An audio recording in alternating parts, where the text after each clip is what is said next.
Live, and this is the Freedom Side from Breakthrough News. I'm Eugene Puryear. I'm here with Rania, Khalek co-hosting with me. Rania, as always, very happy to be back with you. It's great to be back on with you as well, Eugene.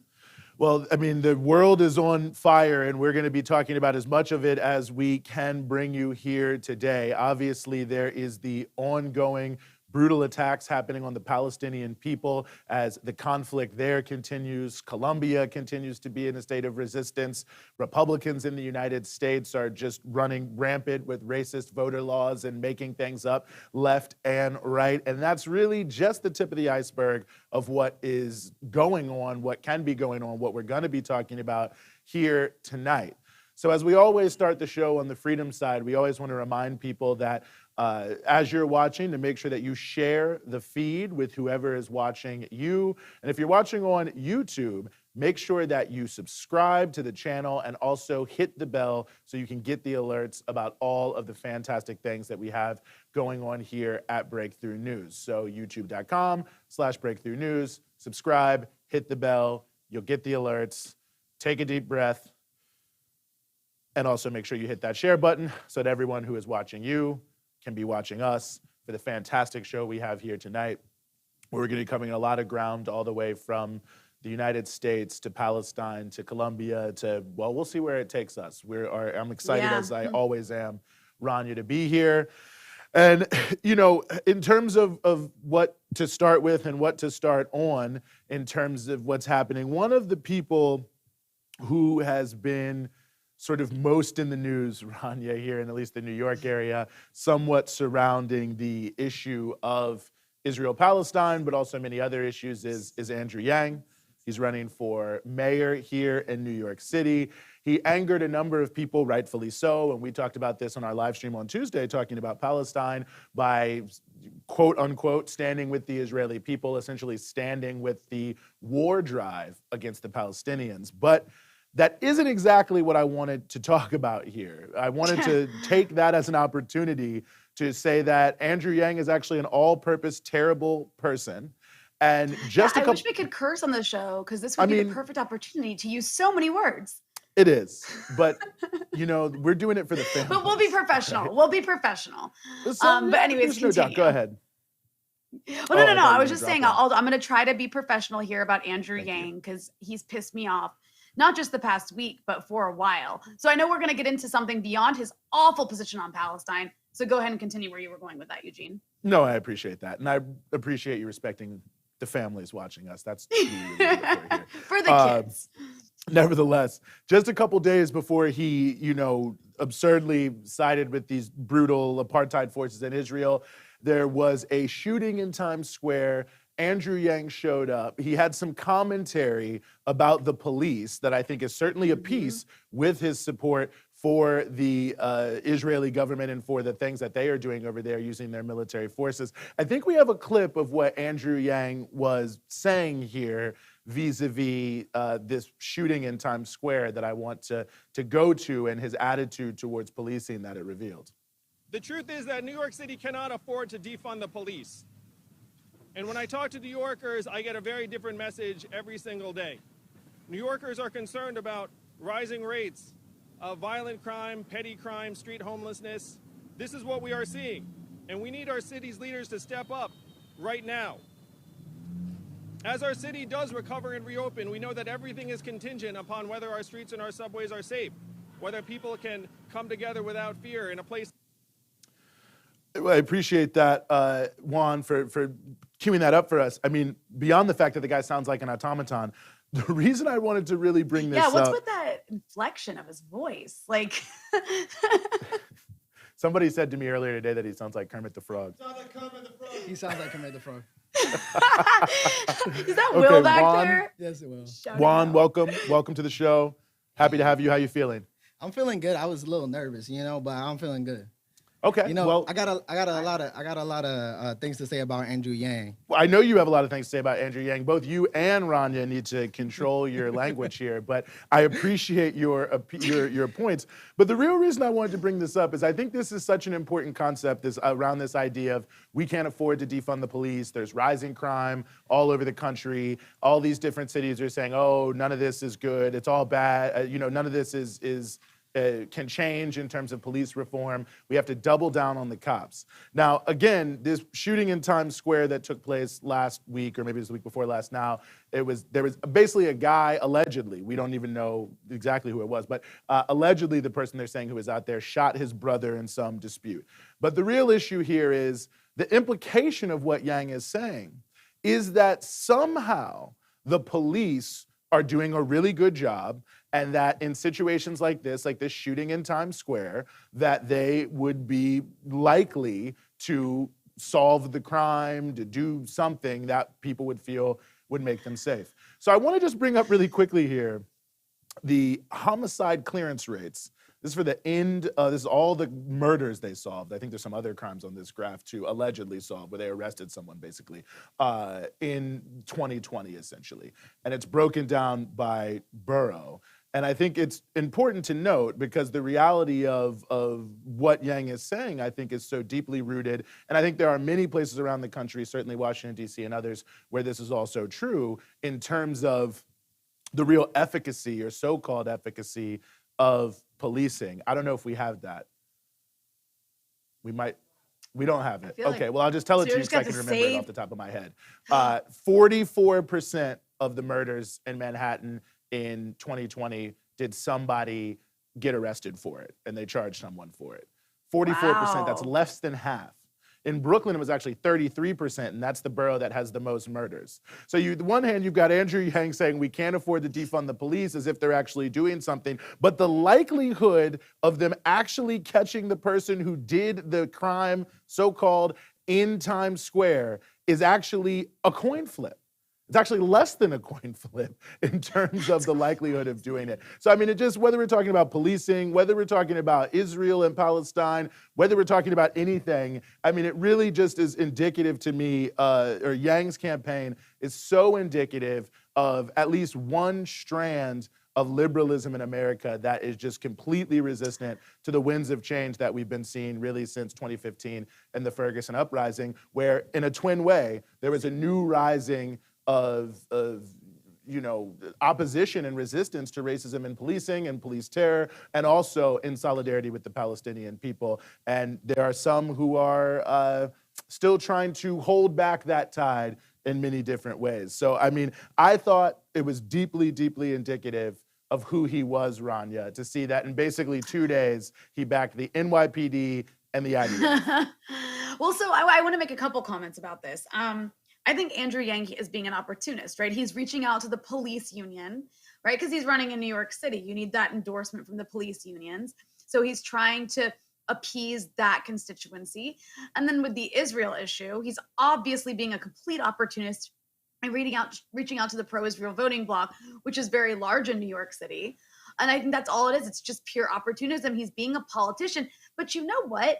Supporting the NYPD and supporting the Israeli state kind of go hand in hand.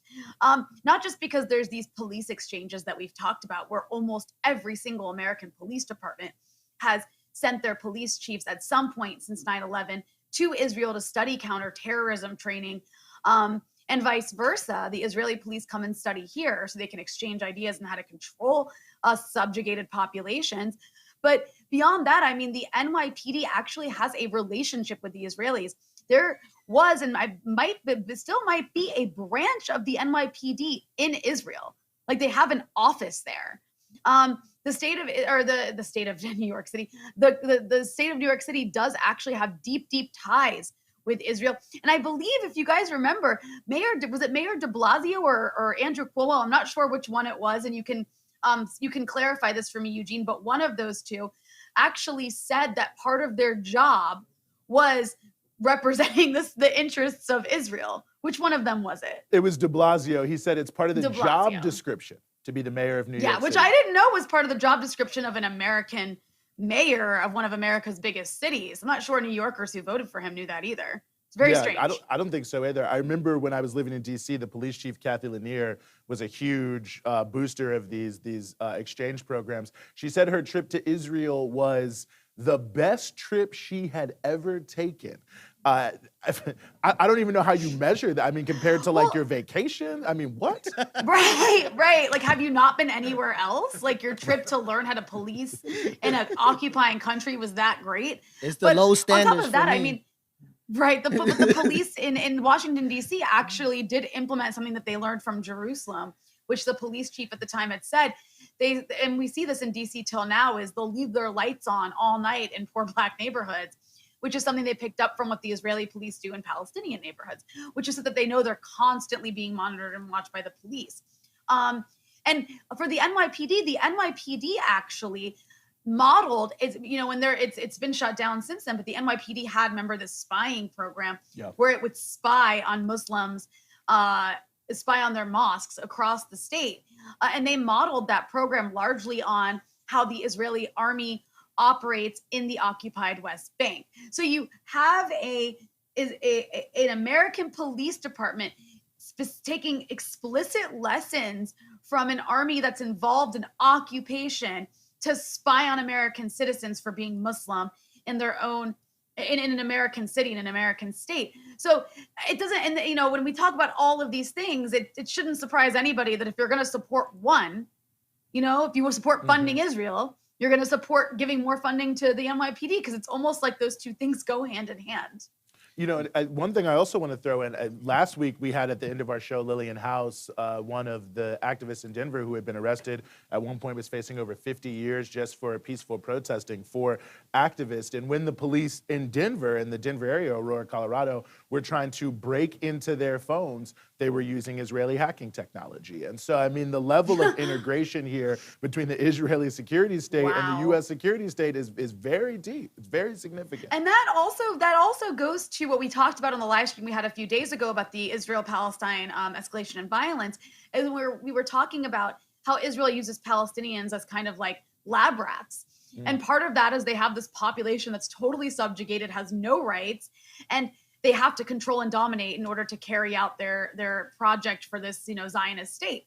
And as a result, they've built this whole industry around surveillance and perfecting surveillance technology and hacking technology and, these kinds of tools of domination and control. And so that's why you'll often find this Israeli technology being used, like you just said, to monitor and watch and surveil protesters from America to the United Arab Emirates, to all kinds of dictatorships around the world using Israeli technology as well. I'm sorry, Juan, I keep talking. I want to get your take on all this. As a New Yorker, how do you feel about Andrew Yang running in your city, talking about wanting to give more money to the police because there was a shooting in Times Square? Honestly, like, Andrew Yang is like another politician. Like, that's what he sounds like. He sounds like Eric Adams. Like, he sounds like every politician that's coming up. Like, they don't really care about like the actual problems of everyday New Yorkers. Because instead of talking about like Israel-Palestine conflict, right, which is an important thing, but like that's not even where he should be at. Like, what the issues of New York right now is housing. There's like thousands of people, hundreds of thousands of people that might be evicted. Right? He hasn't said anything about housing, but he's talking about how we need more cops. He's talking about how the solidarity with Israel. Like, that's it. Like, where are you actually at? Like, where are you actually at? Like, if you actually care about community members, that's what you would be talking about. And the thing that y'all were bringing up about like police, right? The police, like, and I don't really like using this term, but like a lot of the time are like a occupying force in neighborhoods, especially since the big push for rezoning, the big push for gentrification. We've seen like those tactics, leaving lights on. They put these mobile lamps and they're flashing all day long, right? There's cops in every corner. So how is putting more money into police gonna solve the issue of like so-called violence, where like in 42nd Street, and when we spoke about this a couple of days ago, it was the same thing. And 42nd Street is a highly policed area. And 42nd Street, and the train station on 42nd Street, where you can catch the A, B, C, D, every number in between, right? I've seen cops, multiple cops with assault rifles, with helmets, with riot gear. I see cops in every corner. So if they have these weapons, if they have these amount of police officers in 42nd Street and they couldn't stop a shooting and they couldn't catch the perp, then how is more money gonna solve that? How is more guns gonna solve that? They like the New York City can't afford to defund the police. If we're in a crisis right now and we need to revamp, we can't afford to be giving billions of dollars to a police force that is not effective. The police are not solving crimes. Yeah. Yeah, I mean, I think that's a crucial issue, and I think that's what we're getting at. And, you know, Rania, you and I were talking about this a little bit a couple days ago. You know, I think there are some people who feel that maybe Andrew Yang is getting too much criticism. I don't know if you can ever get too much criticism for these points in the abstract, but even in the particular, I think everything we've just said is such an important issue in showing how the domestic and the international really do bridge, and how the agendas of these elite politicians tend to kind of flow together. The same people who are backing the Israeli government are the same people who are backing the police complex here in the United States, the militarized policing in the United States, and it's directly related to the same more or less basic issue, the control of space and place for one group over another. And I think it's important for people to see that this isn't just about, you know, one politician. It isn't just about Andrew Yang. It isn't just about New York City. It isn't just about Palestine. It's about how all those things kind of come in together. And I think it's a really interesting encapsulation of that fact, which says something at least about the way that we respond to it and oppose it.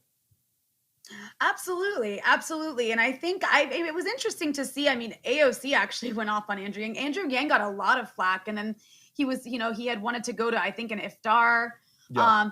And there were, because of the comments that he made about, I mean, his comment was pretty brazen. As children, like I think 9 children were killed in a course of like an hour or two when Israel had started bombing Gaza. And almost right away, Andrew Yang tweeted his unconditional support for Israel's right to hit Hamas terrorists. He's a I moron. mean, it was, and I think AOC went at him calling it chest thumping. He's a moron, but also like there's 2 million Palestinians in Gaza.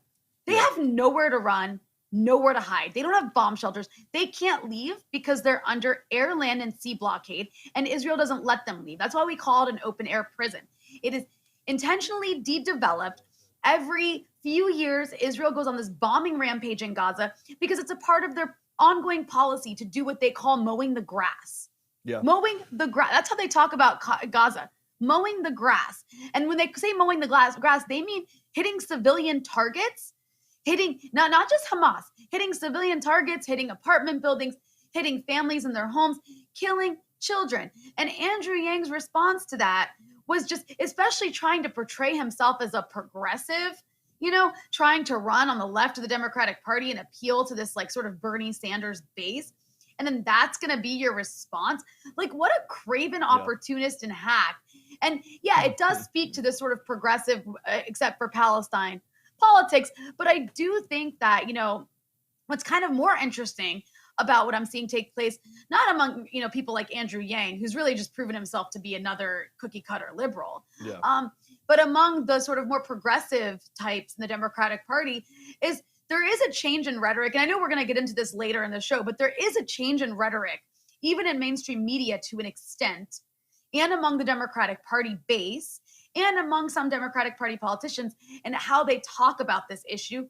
I don't think it's the most significant thing in the world, but I think it does speak to a changing moment. Yeah. And I think the fact that Andrew Yang had so much backlash, you know, if you're going to be running as I'm a progressive, I'm not into corporations, you just can't do that and have the chest thumping chauvinistic position on Israel. I don't think it's going to work anymore.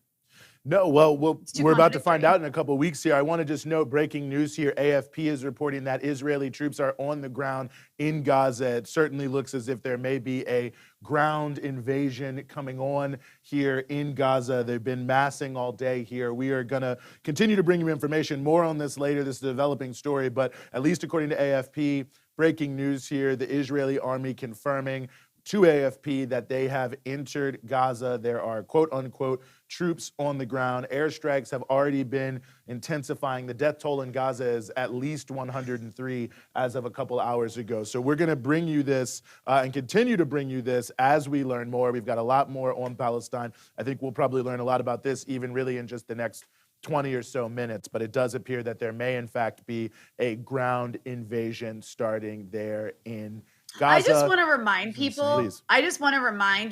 that we are watching in real time as a nuclear armed country with the most sophisticated weapons in the world. They have a navy, they have an air force, they have an army, all armed by us, our country, is invading and occupying and bombarding a densely populated strip of land with 2 million people who are literally like fish in a barrel. They have nowhere to go. They have nowhere to run. There is nowhere to hide. It's literally like if you are in Gaza right now, you are sitting in your house terrified, and your windows and your walls and your floors are probably shaking. I want people to really think about what the children of Gaza are probably going through right now, let alone the adults. I mean, that must be a terrifying place to be right now. And we're watching it in real time. It literally kills my soul that every few years we watch this happen in real time. People from Gaza begging for help on Twitter, begging for help and telling people, I'm terrified, I'm going to die. And you have Joe Biden today saying that he doesn't think Israel has overreacted in its response to Gaza. He doesn't think Israel has overreacted and they have the right to defend themselves. This is not self-defense. This is murder. This is murder in front of an international community that doesn't care. Well, you know, you really couldn't put any better than that. And you can see next to us here just a number of footage of images that are certainly reflecting that in a major way. We saw the collapse of a building there. I mean, even when you think, Rania, and I think the fish in the barrel sort of piece is such an important way of looking at it, because Gaza really is the world's largest open-air prison. People really don't have anywhere to go. It's extraordinarily compact in there. I mean, it's one of the most highly populated, however many square miles it is. So quite a bit there, and as you can see it here. So much more here on Palestine, more to come, more to talk about. And again, breaking news right now, it does appear that there, at least according to AFP, an Israeli ground invasion. We are on that. We are looking into that. One issue that we want to also jump to real quick that is very, very important here, that is, you know, there are many parallels with this as well as what's going on in Colombia.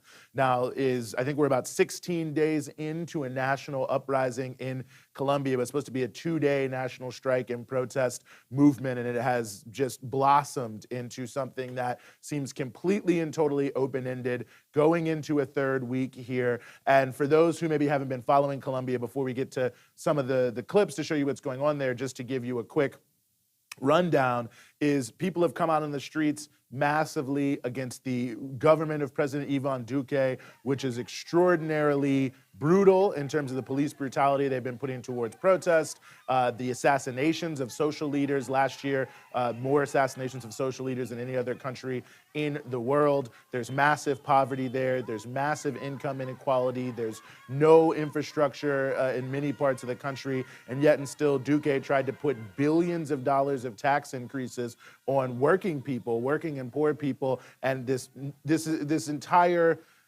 conflagration has erupted. I saw an interesting quote today from someone who was talking to BBC where they said they're protesting for a new country. And that's really what this has become. It's not simply about one issue. It's not simply about a tax reform. It's not simply about this or that policy. It really has become about the direction of the country. So as you can see next to us here, there have been a number of protests. The foreign minister resigned today in Colombia. It's the second cabinet minister to resign in relationship to this crisis so far. And it seems that despite the fact that people are being beaten, shot at, killed every single day, that the movement just continues to grow, continues to spread everywhere. Cali, Colombia, which has become the epicenter of the protest, is essentially totally shut down. The protesters, quite frankly, are controlling a significant portion of the city, what comes in, what comes out. So it really has become a powerful center of resistance. There are thousands and thousands of cops, I think as many as 10,000 that have been sit. There have been thousands of army troops. They're trying to quell this movement in Cali. They've totally failed. They've totally failed all over. I think we may have a couple clips of protests from yesterday which was another major day, a national day of protest that was called after there was a breakdown in talks between strike leaders and President Duque.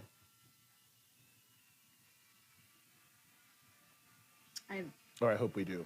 I mean, we have obviously right next to us. I think what you can see there, sorry, I have to look to the side. Those are some of the roadblocks. Here we go. There we go.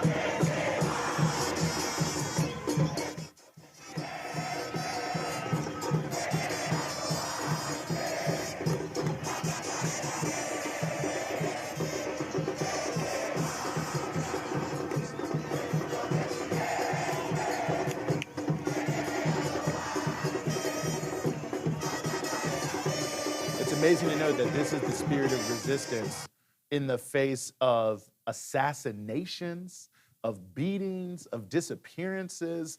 I mean, that's really amazing. I don't know if we had that other clip, the one from Portal 80. I don't know if that's on me if we don't have it. We'll look for it here, but it's another interesting one that was from last night. But you just look at that level of just enthusiastic resistance, certainly determination, but also a sense of joy, despite the fact that at any moment, you know, the cops could open up with live rounds, tear gas. I mean, it really is wild. But there's all these curfews. They're trying to prevent people from gathering. And last night, especially in Bogota, but also in other parts of the country, people were just continuing to gather totally in defiance of that, these mandates that they shouldn't be out. And this is, again, despite the fact that the police are just out, you know, beating people or whatever.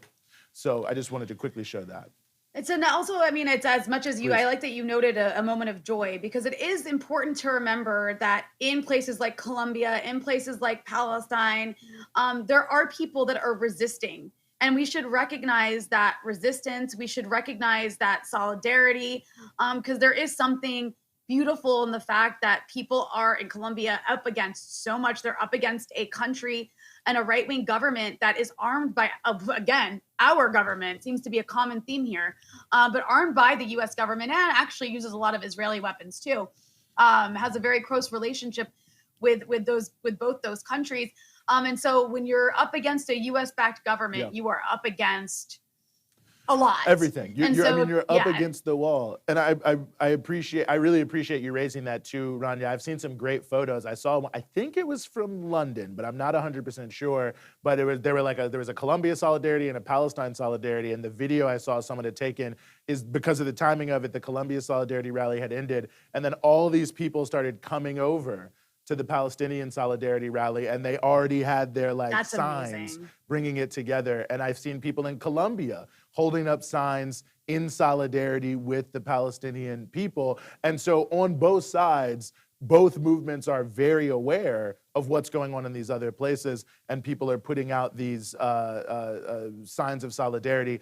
And so just again to remind you here, we do have breaking news, or that comes at least from AFP, and we're trying to learn more about this as it goes regarding a potential ground invasion. But to set the stage for this, earlier today, there was a report that about 9,000 reservists had been called up. There has been for several days now a massing of tanks at the border here, and you can see next to us, these are some armored cars and tanks and other entities that are out there, but there has been at least the threat of a ground invasion. There has been an approval for a plan of a ground invasion by the Israeli so-called war cabinet. So they have been planning towards this, but I think the important thing about this, Rania, and one thing I also want to note is that 3 rockets have been fired from southern Lebanon as well, which is a notable piece here. But one of the things I want to note about this, Rania, in terms of the ground invasion and the possibility that it is in fact happening right now, and again, that's breaking news from AFP that the ground invasion of Gaza has begun.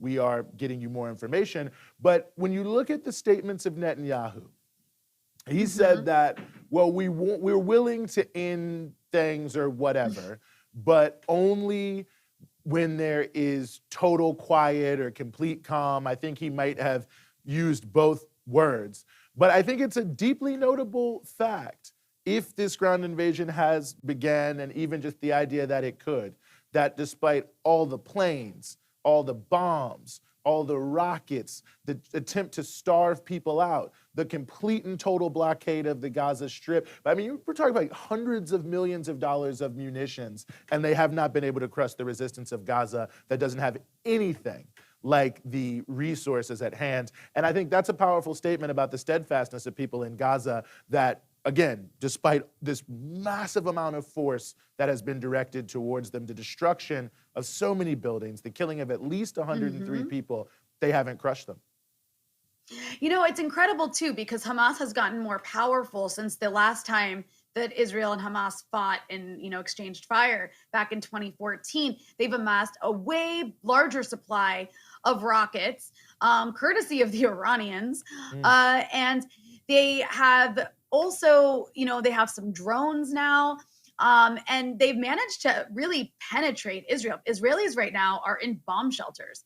Unlike people in Gaza, they have bomb shelters. Right. And that's important to remember. And the only reason they have bomb shelters is because they're occupying and destroying other people all the time. And therefore, they are always prepared for the blowback from that. Yeah. Having bomb shelters is a sign that you know that you're pissing somebody off. Anyway, but they're, Israelis in Tel Aviv are being touched by this. School is canceled, work is canceled, people are scared. And so in this sense, Israel has lost its deterrent capacity. And as Israel sees it, Israel has this philosophy of we need to use overwhelming destructive force against civilians in order to establish our deterrence, in order to scare the enemy so much that they won't dare to hit us, that they'll be forced to step back. And so Israel feels it has lost its deterrent capacity to some extent, but what's interesting about what's happening right now is inside Israeli cities, inside what others call 48 Palestine, right? The area that is considered, actually Israel, recognized as Israel by the UN, an area where about a little over 1 million Palestinians live as citizens in Israel, people who were not ethnically cleansed in 1948 or 1967. There have been massive protests and riots because of deep social unrest across these cities. And we're also seeing these kinds of roving gangs of, Jewish lynch mobs, searching and hunting for Arabs to attack. Yes. They're destroying Arab storefronts, destroying Arab property, chanting death to Arabs and other genocidal chants and sort of like Jewish chauvinistic, ethno-nationalistic chants. And so this is happening all across Israel. And this particular development poses a huge security threat to Israel. And as a result, the Israeli government is saying that they need to hurry up with Gaza and end it soon to focus on what's happening inside Israel. So a part of what we're seeing right now, it seems, is that the Israelis are very, very quickly trying to restore their so-called deterrent capacity by just using completely overwhelming force in Gaza from now, maybe for the next couple of days, so they can end it quickly, so they can move on to deal with what basically an uprising, as well as very dangerous intercommunal violence taking place inside Israel. No, absolutely. I'm just scanning here to try to see if I can get an updated number for the number of people who have been injured inside of 48 Palestine as a part of this uprising that's been going on there. It was something like 700 people, mainly by settlers and Palestinians, mainly by settlers and police, Israeli police, when we were talking about this on Tuesday. So it's obviously been hundreds of people. We'll keep looking for that updated number, but I think that's notable. I mean, we saw 2 police cars were burned this morning. Israeli police cars in 48. We've seen a number of police stations have actually just been straight up burned down. I think there is a mobilization of reservists for the border police. I mean, I don't even know they had reservists. Eugene, they actually called Netanyahu, diverted the Israeli border police who operate in the West Bank to come in to Israeli cities to put down the unrest. Wow. And what's going on is also extremely shocking because you have a few different things happening, right? There is a class element to this. There are areas like Lod, like Bet Yam, which is a predominantly Jewish area, where these are very working class places where Arabs and Jews live. And there's also in a place like Lod, there's a lot of criminal activity, a lot of like sort of underground gang stuff, selling of drugs and whatnot, because of economic neglect, right? So you have a couple things happening. You have Jews and Arabs attacking and fighting each other who are just like working class Jewish and Arab youths. And of course, the Jews in this instance, because it's the state of Israel, are taking on this sort of ethno-nationalist, chauvinist attitude. Let's go find Arabs and attack them and be strong. There's a little bit of that happening on the Arab side, but you know what? They're the minority, and they don't really have the capacity to go around, attacking Jews at will like that. And there's also the element of the police. The Israeli police are coming in and in some cases protecting these Jewish mobs as they attack Arab storefronts and property. I think we have a few clips of this that we can get into, but it's also important to note the other element of this. And I encourage people who are watching this live stream, keep watching it. But afterwards, we've done a couple of interviews on Breakthrough News that you can find on our YouTube page with two excellent sources on this. There's David Sheen, journalist and expert on Israeli right-wing religious extremism, as well as Gideon Levy, renowned Israeli journalist and author and leftist who's, has a very, anti-Zionist take, has also done a lot of reporting from inside 48 Palestine when there's been uprisings in the past. And they talk about the fact that there has been intentional provocations over the last few years where settler organizations, Israeli settler organizations, have been moving Orthodox Jews, extremist Orthodox Jews, into mixed and Palestinian neighborhoods across Israel to try to provoke Palestinians and push them out of the places where they still live, inside present-day Israel, inside 48 Palestine. So in addition to the sort of like working class communal violence I just described, you also have roving gangs of religious Jewish extremists literally hunting for Arabs to lynch. Yes. There's a video of a guy that's been making the rounds from a place in Israel called Netanya, which I believe is mostly Jewish. In his car, the guy looks like ISIS. He's this like super messianic religious guy. And he's got music on in the background, which is a little bit not so ISIS, but he's got music on in the background. And he's driving around proudly calling for people in the neighborhood to tell me where the Arabs live. Tell me where the Arabs live so that he can attack them. There's videos like this, just like horrifying, disturbing videos. I'm sure people who are watching this stream have probably seen many of them on Twitter. And this speaks to something new. This kind of, actually, we've seen it over the years. There's been death to Arabs rallies. There was a lynching by Jewish extremists back in 2014, which precipitated the war in Gaza of Mohammed AbuKhalil. But this seems to be becoming the norm across Israel. It's really coming out right now. And just to imagine being an Arab Israeli right now, to be a Palestinian citizen of Israel, when there's people who literally want to lynch you, who have the backing of the police and of the state, that must be a very terrifying position to be in. Yeah, I think so, absolutely. And in addition to AFP, here's the guy. Sorry, Eugene.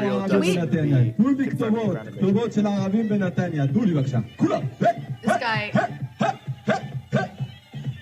And what is he doing again? He's calling for people to lead him to basically where the Arabs live in Netanya. He's asking for, I can even tell you I have a translation of this somewhere, but basically that's what he's calling for. He's asking people to lead him to the Arabs who live there, and then people are dancing and celebrating and chanting just death to Arabs around him. Yeah. Wow. It's really, really frightening. There was also, an interesting thing happened yesterday. There was a man in the mostly Jewish city of Bat Yam who was pulled out of his car by a mob of Israeli Jews who mistook him for an Arab and beat him nearly to death. And they had images of this live on Israeli news. So these are the kinds of images we've been seeing coming out of Israel. There's also been attacks on journalists covering it. I mean, these are scenes from inside Israel. These are just mobs of people attacking Arab storefronts, Arab businesses. That's what they're throwing things at right now. And it's been going on for the last 2 days and getting worse. And Netanyahu's response to it has been to send in the authorities, the police, to suppress it. But you can imagine, the police aren't exactly typically used on Jews. They're used on Arabs. Right. So there's been extreme police brutality against the Palestinian citizens of Israel on top of this impartial police protection for the hateful mobs of racists. I don't know what else you call people who chant death to Arabs. And there's another element to this that I think is really interesting, is that, I've been hearing a lot from friends across the Middle East. And, you know, we all know the Middle East has been quite fractured over the last decade or so, more than ever before. The issue of Palestine had lost a lot of interest, and people had lost interest in it. I've never seen Arabs this united, at least not, you know, since maybe 2006, because they're watching death to Arab mobs. And I mean, imagine you had countries like the UAE and Bahrain do these normalization peace deals with the Israelis, you know, saying, you know, celebrating that they're going to have direct flights. They've been having direct flights from Tel Aviv, and, you know, there's not going to be a problem between Israelis and Arabs anymore. That's just them and Palestinians. But you know what those people in those countries are watching right now? They're watching death to Arabs marches by Israeli Jews. And they're saying, what the hell is going on? Right. These people, well, Rania, I mean, real these quick, people are crazy. I want to bring in our colleague, Kay Prysner, who I know is sort of scrambling to get on top of all the news. He's not scrambling. He was on top of it, but he wasn't planning on being on the show tonight. So I really appreciate Kay being willing to just jump in on very short notice here. But Kay, tell us a little bit about what you're seeing in terms of what's going on right now with the breaking news. Yes, so I've seen the IDF has confirmed that air and ground troops are being deployed, and I'm seeing people on Twitter from Gaza saying that there have been over 100 airstrikes in the last 10 minutes. I'm seeing photos, videos, and it really just looks like a hell on earth. Like the skies are bright red with you know, balls of fire from these airstrikes. And keep in mind, it's 2 a.m. in Gaza right now. And it's Eid, you know, people were celebrating a religious holiday, but now the people of Gaza are being bombed, and the death toll was 109 before this. So obviously it's going to escalate quite a bit, 109 deaths and over 500 injured. So, you know, Rania, it's a pretty bad situation, and people really, you know, as we've covered on this show, people have nowhere to go because Gaza is one of the most densely populated places on earth. 2 million people live in an area about the size of Manhattan. They don't have bomb shelters, as Rania, you know, pointed out. So this is, you know, it's escalating quite a bit. I want to remind people there's also still a pandemic going on. Unlike Israelis who have mostly been vaccinated, people in Gaza have not. Their hospitals are already understaffed and under-equipped because of the blockade on Gaza. And put COVID on top of that. People are still dying of COVID and getting COVID. And then add to that is massive Israeli airstrikes. And we know from the last war on Gaza in 2014, the 51-day-long war, the Israelis killed some 2,200 Palestinians. Some 80% of them were civilians, not involved in fighting, and over 500 of them were children. In 2014, Israel managed to kill over 500 Palestinian children in Gaza in the course of 51 days. And I just want to remind people of that, because that's what, when we talk about Israel bombing Gaza, that's what we're talking about. There is no area of Gaza that isn't civilian infrastructure, because it's so densely populated. Israel bombs entire apartment buildings. Israel, during the last war on Gaza, partially or in whole, killed 140 Palestinian families. Partially or in entirety, killed whole Palestinian families, 140. So I want people to think about those numbers when they think about what the people in Gaza must be experiencing right now, because Israel has precision-guided missiles, and it uses those precision-guided missiles to explicitly target civilian infrastructure.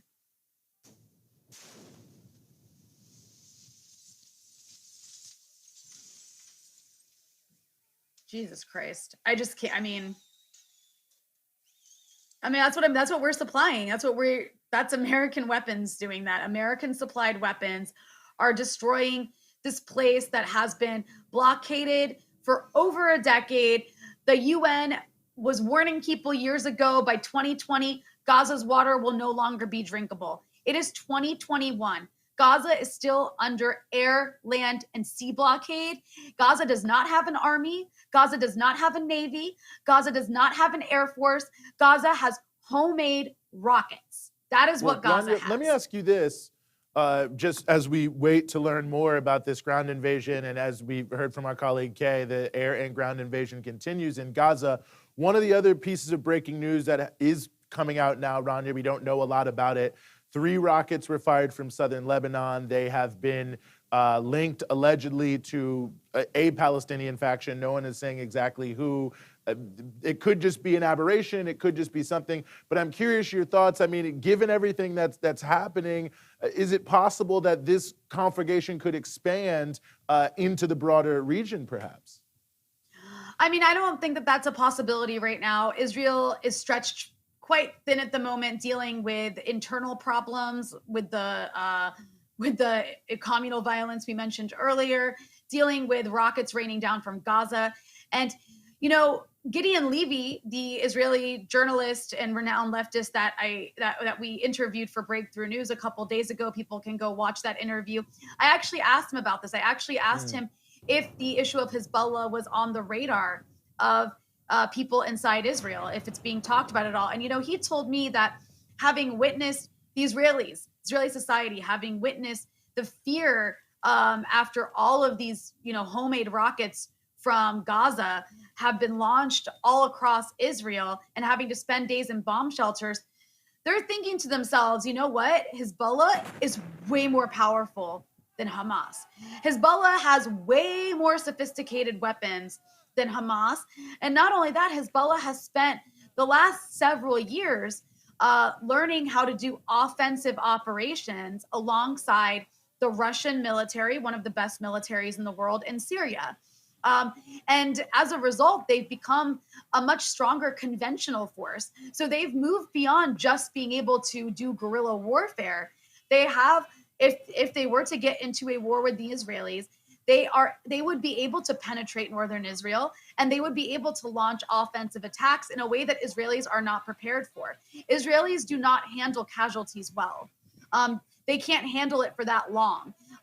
And they haven't ever had to experience fighting against an enemy that's really been able to put up that strong of a military response. So if the response right now from Hamas has had this much of an impact in terms of forcing Israelis to stay home and bomb shelters, they have exacted some casualties.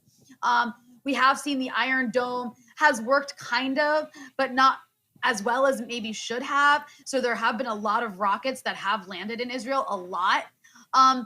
They're definitely thinking twice about wanting to start a war with Lebanon, because that would mean a war with Hezbollah, and that would mean a real war, like a big war where Israelis would in fact pay a price in a way, and unlike they do when there's a war with a ghetto to the south of them that has 2 million people trapped in it and no actual ability to do any offensive maneuvers. Well, I want to quickly shout out Peapot Ferry, who made a donation there in the chat on YouTube. Thank you so much, Peapot Perry. It was a few minutes ago. We didn't forget you. We definitely saw you. Thank you so much for everything. And what you mentioned as well in your comment, I think is very important, that there are organizations all across the United States that have called for demonstrations in solidarity with Palestine this weekend. Of course, Saturday, the 15th, is Nakba Day in remembrance of the ethnic cleansing of Palestinians in 1948. And around the world, there are a number of things. So Peapot Ferry, thank you so much for your donation. And also, I think, drawing our attention to something that you mentioned earlier, Rania, in terms of the level of unity, the level of outpouring. I mean, we saw something interesting and similar here, I think, on Tuesday evening and Wednesday as well, yesterday in the United States, that there were, I think, I've been following this since about 2002, the biggest protest for Palestine that I can remember in some time, and people who maybe 3 months ago were at each other's throats, all about some other issue, all out there together, all on one accord. Massive march that took place in Chicago yesterday that people saw. I mean, it really does feel, Rania, that this has been, in many ways, a moment. I mean, I hate to say a moment of renewal, because it's not as if it goes away. It's a constant struggle. It's a daily struggle for the Palestinian people. But in some ways, an inflection point, a moment of renewal, of renewed hope, of new energy that seems to be infusing not just the West Bank, not just the Gaza Strip, not just 48 Palestine, but those in solidarity with Palestine all around the world. It's been amazing to see. Yeah, it has been. And I mean, this happens, and this is what I'm always amazed by, is there always is this support from people on the ground almost everywhere. And that's really, really important. Those marches of solidarity, they do mean something, because as much as our Western governments fund and back Israel unconditionally, and we all know why, because Israel is just an arm of Western imperialism in the Middle East. And that's why they're allowed to do whatever they want with almost no consequences. But despite that attitude from the governments that we really don't have the kind of democratic control over that we're told we do, it's very, very important that working class people, that average people across the US, across Europe, across the global South demonstrate their solidarity with the people of Palestine, because this is about more than just Palestine. This is about imperialism. This is about an attack on oppressed people who are used as lab rats to create methods and weapons of domination and control that then get used all around the world, having been used first on Palestinians.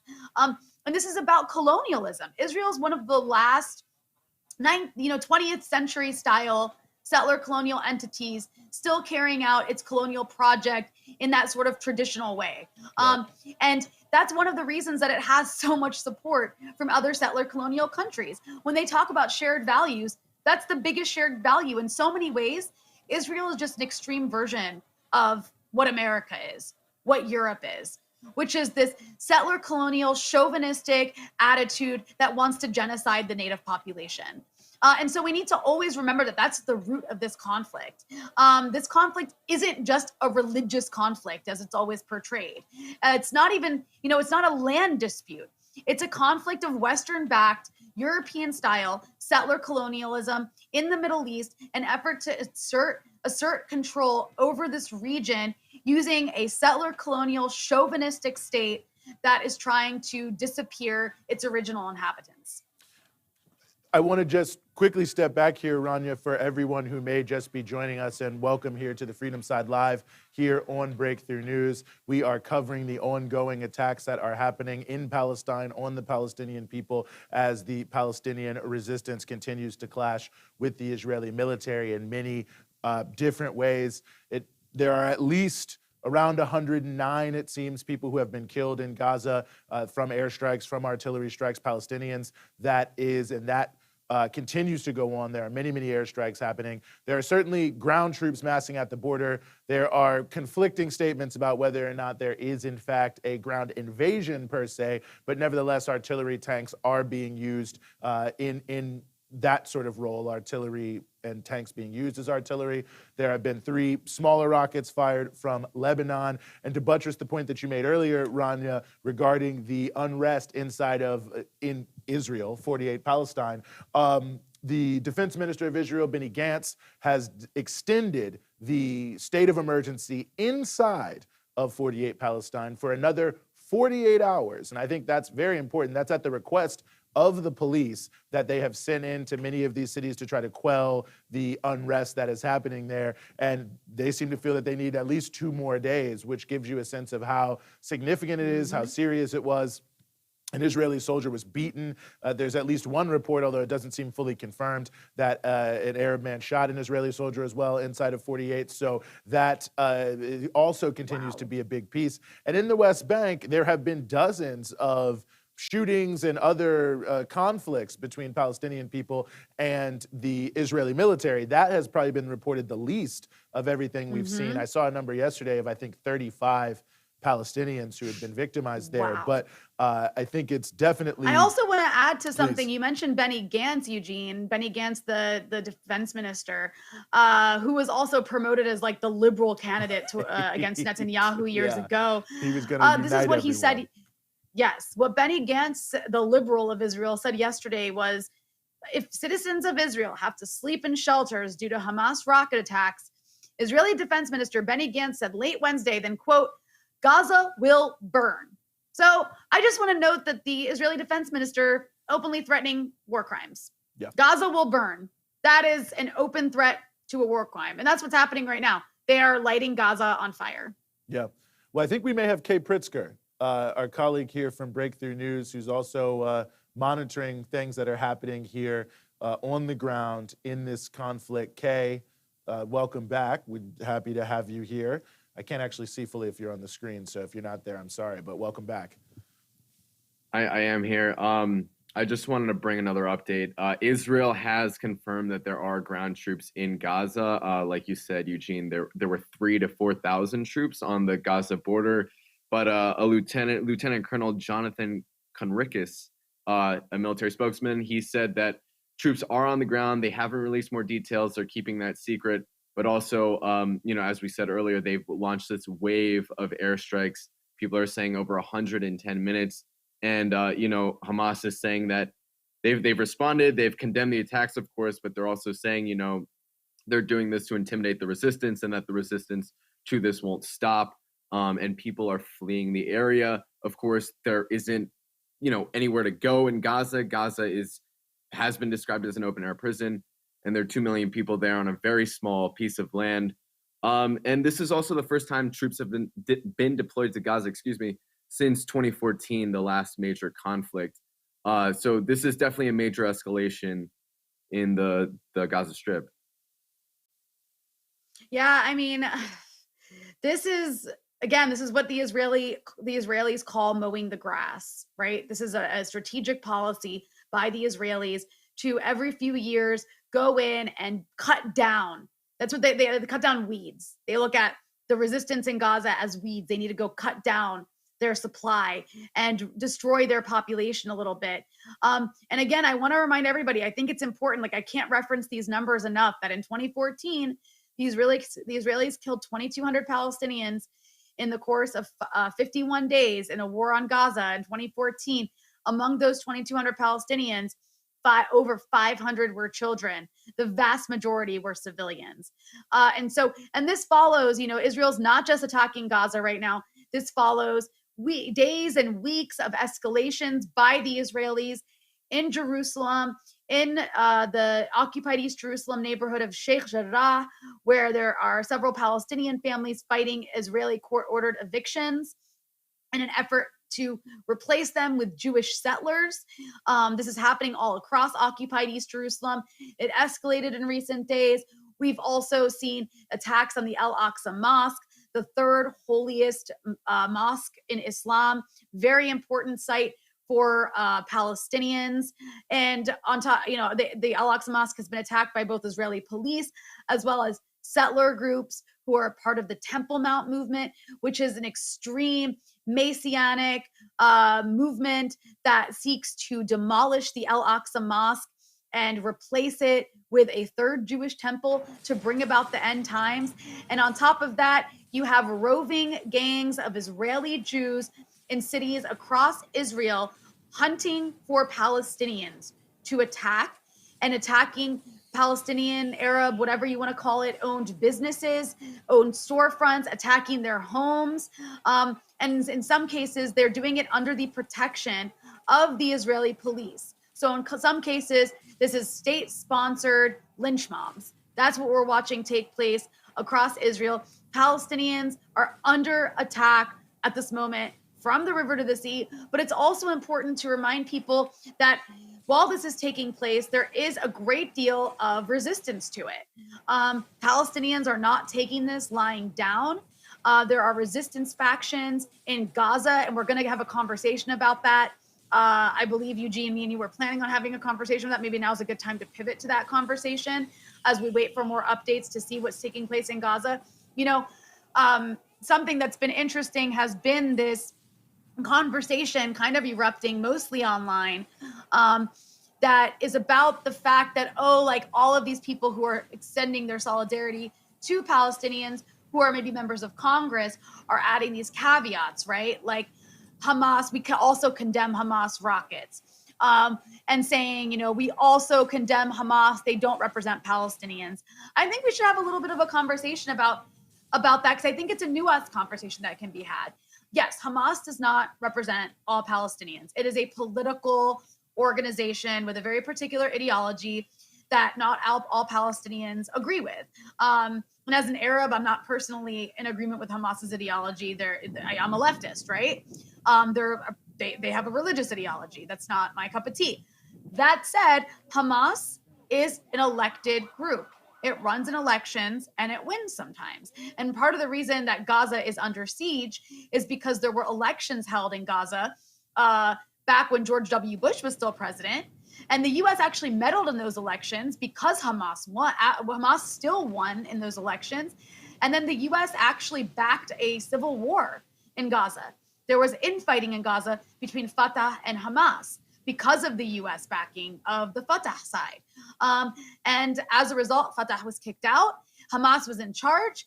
And ever since, Gaza has been under air, land, and sea blockade because it voted the wrong way. So that just goes to show you that's the hypocrisy of America, right? Is we support democracy until people vote in a way we don't like. And that's what happened in Gaza. And so all of this blockade on Gaza has just been attempted regime change. Of course, that hasn't worked in all these years. Hamas is still in charge. Part of the reason that the Palestinian Authority canceled elections recently is because they're so unpopular and they feared that they wouldn't win and Hamas might. And so all of that is important context to understand. When people go around saying Hamas doesn't represent Palestinians, that's not true. Yes, they don't represent all Palestinians, but they represent a significant chunk of them. And on top of that, I just really quickly, I want to read a couple statements that were in the New York Times, interestingly enough. Well, before you read them, I just want to give a quick shout out to Malimu for the $10 donation there in the chat. Very, very kind words about the reporting we're doing. I'd be a little embarrassed to read them, but I really appreciate the very kind words. Shadow Proof as well just made a donation. Thank you so much. Also, some very kind words about the reporting that we're doing on this. So I really appreciate both you all watching this live stream, following us, and donating there in the chat. So just wanted to mention that. But please, Rania, go ahead. And since we're on that note, just a quick reminder, if people do want to support our journalism, you can either throw money in the super chat and we will gladly read your comment as long as it's not something that has curse words in it. And so be polite. And also, if you do want to support our journalism even more than that, you can become a patron at patreon.com/breakthrough-news. But to what I was saying about the idea that Hamas is an elected body, it does represent a certain segment of Palestinians, but even aside from the political element, when it comes to the idea of self-defense, Palestinians as an occupied people have the right to defend themselves, and that includes armed resistance. They internationally have the right to armed resistance. So we have to stop having this silly conversation in the West where Palestinians can only be celebrated and supported when they protest peacefully or non-violently, because that's one, not fair to ask of an occupied, colonized people, and two, it's actually their right to defend themselves with arms. So it's just, and it's also like saying someone's getting punched and punched and punched and shot at, and you'll only support them if they submit and take it. Like, no one takes it. No one's gonna take that. No one's gonna just die quietly. And they do, by the way. Palestinians do protest peacefully. For years, they were getting shot and killed at the border with Gaza and in the West Bank. But on top of that, a lot of Palestinians support, even if they don't support Hamas, they do support the resistance from Gaza, even when it's coming from Hamas's military wing. And I want to read a couple things that Palestinians who were interviewed by the New York Times said, because it kind of sheds light on what that means. So Mohammed Sapti, a 30-year-old motorcycle mechanic, was among the Gazans who left their homes after the airstrike subsided on Wednesday morning to see the damage. Quote, "The sound was very, very horrific," Mr. Sapti said. "It was like a state of war. It was the first time I ever heard anything like this." Was he scared? Yes, he said, but also glad to see Palestinians fighting back. Quote, "Our ambitions are not war. Our ambitions are security and peace. But we have to do this. We don't want to be hit and insulted. We have to hit back." And then there was from another Palestinian, "But in a period when Muslims pray for forgiveness and a good coming year," talking about Ramadan, "the cycle of retaliation playing out in Israel and Gaza this week has bred bitterness." Mr. Issa recalled standing by a window of his home Tuesday evening and watching the rockets take flight. "I was praying from my heart that the rockets reached the heart of Tel Aviv," he said. So I think that those comments are important to understand where people in Gaza, where Palestinians in Palestine are coming from. They're watching their people, and in some cases, they are the people that are being bombed. They're being carpet bombed. So there's nothing unique or crazy about Palestinians firing back. That is what happens in war, and it would actually be strange if they weren't firing back. That's what would be strange, because in any situation where people are being murdered, where their children are being murdered, they're, I just don't understand. Like, why is it that Palestinians don't get the same right to self-defense, like Israel carpet bombs children, it's called self-defense, Palestinians fire back, and like the West freaks out and calls it terrorism. It's just complete hypocrisy. And every single statement that's been made, Anthony Blinken spoke earlier today, it's all just denouncing the rocket fire. And, as if this, was not a provoked response by the resistance based on the actions of the Israeli government, but there's not even an attempt. Forget not even recognizing the right to respond by the Palestinians. There's not even an attempt to even mention that there is some potential reason why they may want to do this. I think, one thing I also just wanted to briefly step back and note here as well, to the point that we have been consistently making about these just rampaging racist mobs, people chanting death to Arabs, and so on and so forth inside of Israel, these settler forces.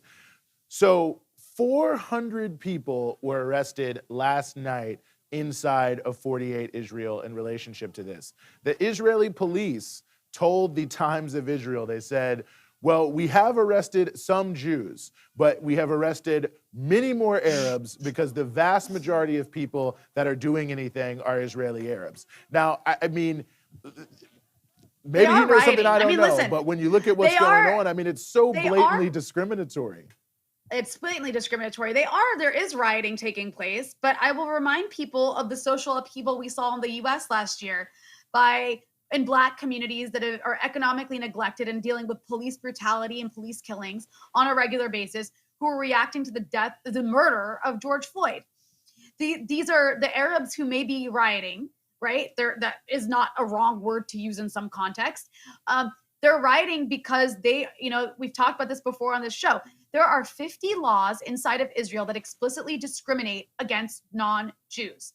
Arab Israelis, as they're called in popular culture, Palestinian citizens of Israel, are second-class citizens. They don't have the same rights as their Jewish counterparts. Their neighborhoods are poorer. They have lesser jobs. Their educational institutions aren't as good. They are essentially, they're a minority that is discriminated against. And so part of the protests that we're seeing weren't just in solidarity with what's happening to Palestinians in Jerusalem or Gaza. There were also people of Palestinian descent inside Israel expressing their frustration at their situation in that country. I just want to note real quick that we do have another person who donated in the super chat for Veronique Poulian. I hope I did not butcher your name, as somebody whose name is constantly butchered. Veronique says, thank you for the truth and the rage. Always happy to express my rage. That said, going back real quick, there's a video that I wanted to show.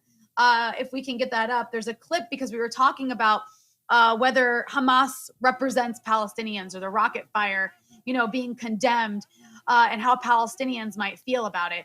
And there's this video of this child in Jerusalem.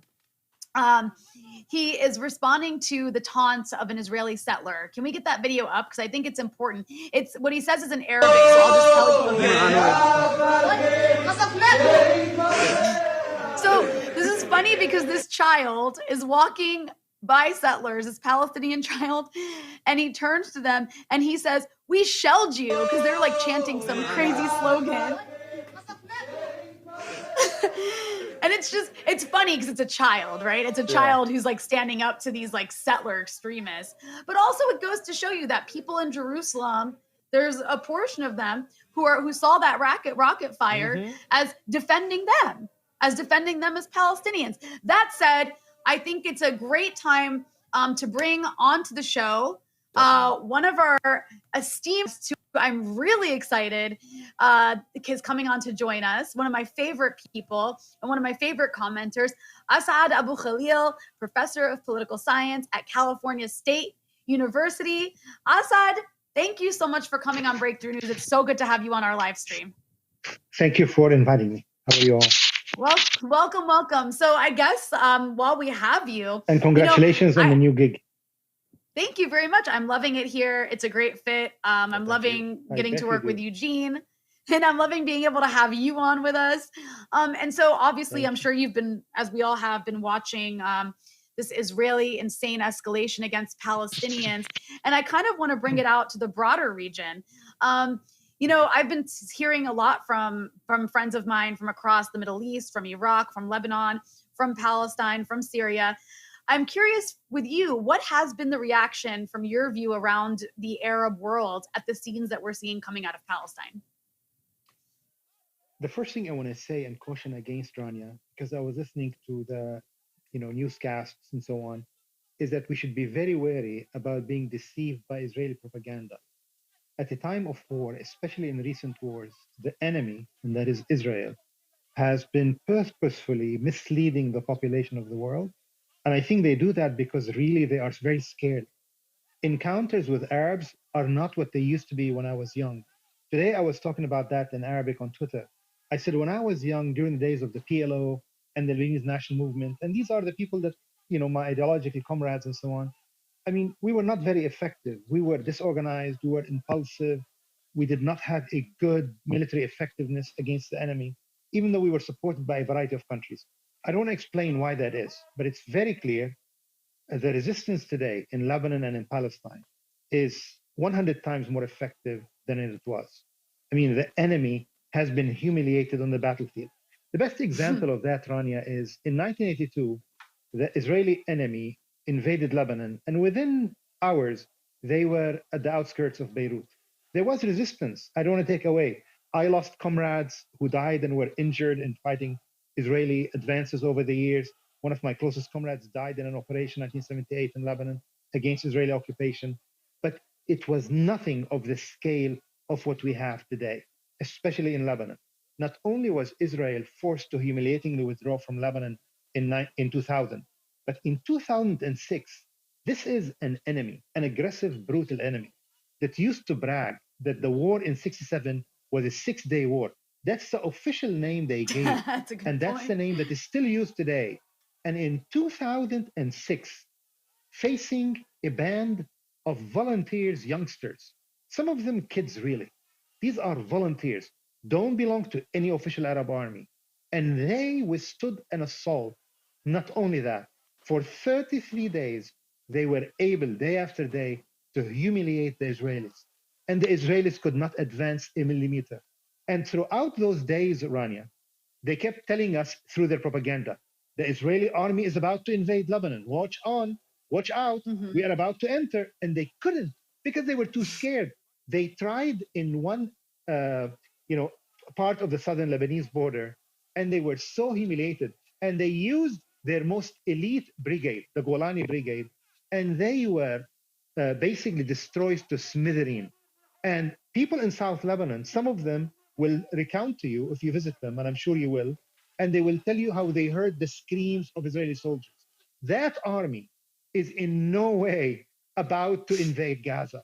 They tried in 2012 and 14, and they were too badly humiliated to attempt it again. The entire Israeli strategy that was found, on which the Israeli state was founded, has been destroyed. You see, the Israeli strategy was based on scaring the enemy to incapacity, scaring them into impotence. And they succeeded. They scared the Arab armies, they scared the Arabs, and that lasted for several decades. Second one is basically destroy civilians, kill as many civilians, because that will deter other parts of the population. And the third element is make sure that you use very little time to achieve very decisive military. All these three assets of the Israeli military have been rendered irrelevant. They can't, the only one that they still use, of course, is they still commit many massacres. That is the typical method of the Zionist movement, even before the state was founded. The Zionists always believed that we kill as many civilians as we can.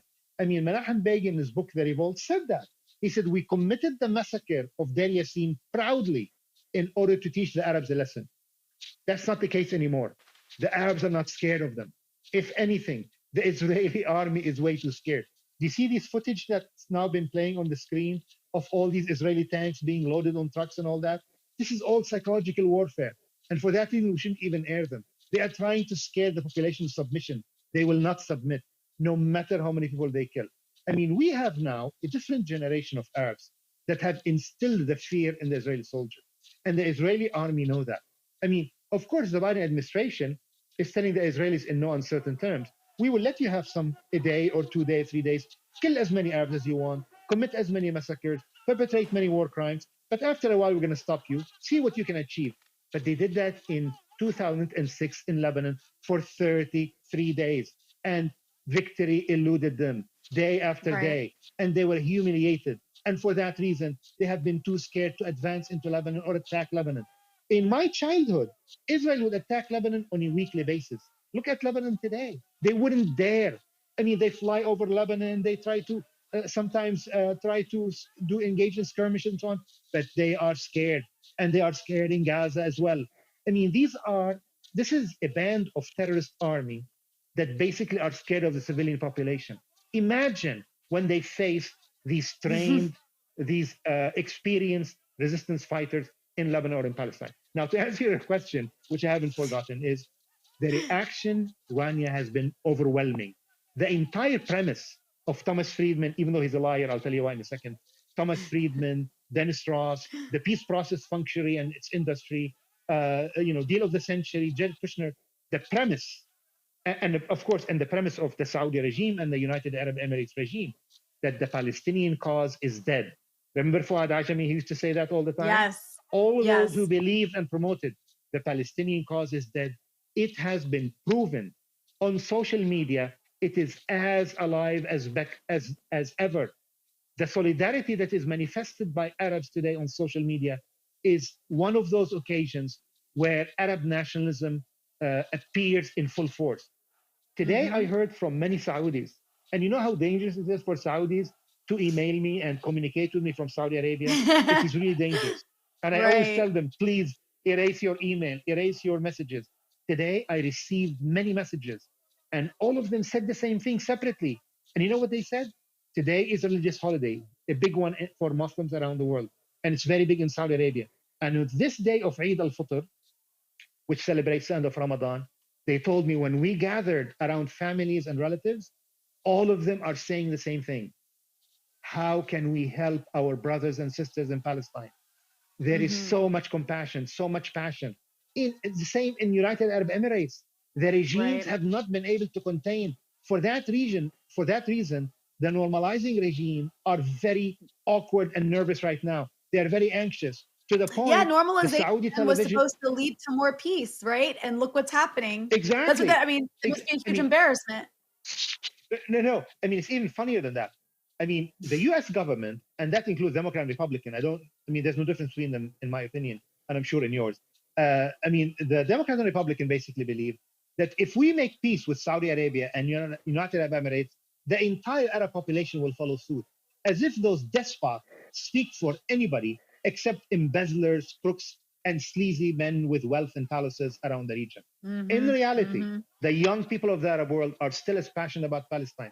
Look at the countries where there is more freedom than others, like Kuwait.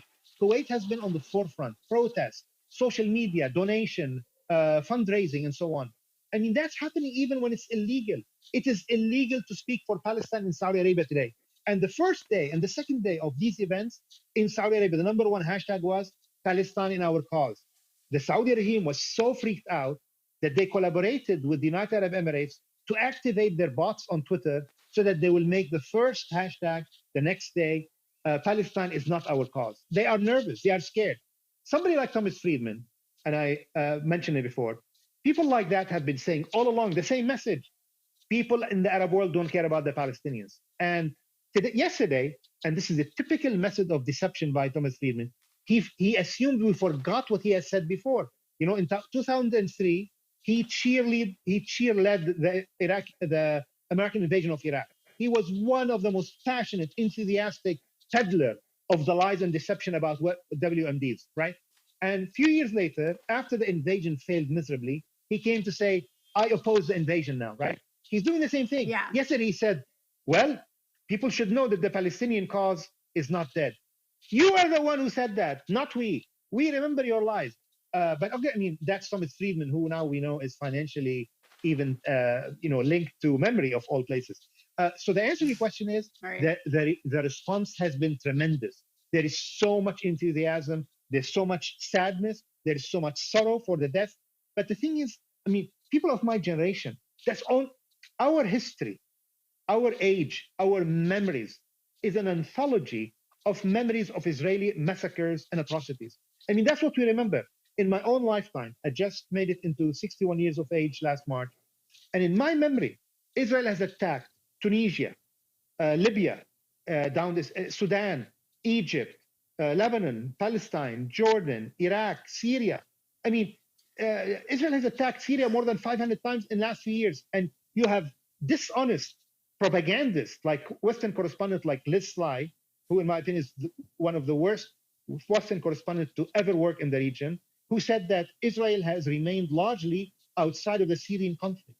I mean, look at the propaganda. No, it's like the opposite. Israel actually supported rebels, exactly. quote unquote exactly. rebels of course. linked to Al Qaeda on the border with the Golan. Asad, I want to ask you though, because we were talking about this before you came in. Well, Rania, before you jump to your next question, I just want to quickly just to update folks. We're certainly in the fog of war here. The IDF is now trying to walk back their claims that they had originally said that they had perhaps invaded Gaza, but there are actually now, it seems, competing claims coming from various sources and various people. So we're in the fog of war here, but just wanted to update people on that. And of course, we continue to be joined by Assad AbuKhalil, professor from Cal State. Yeah. My friend, this is not the fog of war. This is the air of Israeli propaganda of which we are very familiar. We are too familiar with their lies. We are too familiar with their deception. So whenever they say, we are going to be in Gaza, we are entered Gaza, we have seen that for 33 days in Lebanon, and they did not dare enter. They will not dare invade. They are too scared. The Biden administration have given them a day or two more of atrocities and war crimes, and they will do more of that, but they will not dare to enter Gaza. That's my guess. Anyway, they did briefly enter Gaza in 2014. They did briefly enter Gaza in 2014, and Israeli soldiers were killed. So yeah, I mean, that they definitely, it definitely could be a huge part of psychological warfare to suggest it. So what I wanted to ask you is before we had you come in, me and Eugene were having a conversation about the sort of denunciations of Hamas by anybody who wants to say anything bad about the Israelis. They first have to denounce Hamas rockets. There are people coming out and saying, Hamas doesn't represent Palestinians. Obviously, you and I both ideologically aren't in lockstep with Hamas. But that said, Hamas has been criticized for stealing the thunder from Jerusalem and Sheikh Jarrah. And others have accused them of provoking the Israelis. And so I guess I just want to get your take. How do you respond to that talking point? I'm not talking from Israelis. I'm talking from Americans who purport to be in solidarity with Palestinians. How do you respond to that notion that Hamas doesn't represent resistance, or what Hamas is doing is, taking the thunder away from the peaceful stuff going on in Jerusalem? Well, I thought you did a good job in responding to those misconceptions about that before I came on the air, and I think you put those misconceptions to rest. But you're absolutely right. I said this in Arabic, and I'll say it again. Neither you nor I are fans of Hamas ideology or Hezbollah's ideology for that matter. But to me, that is irrelevant.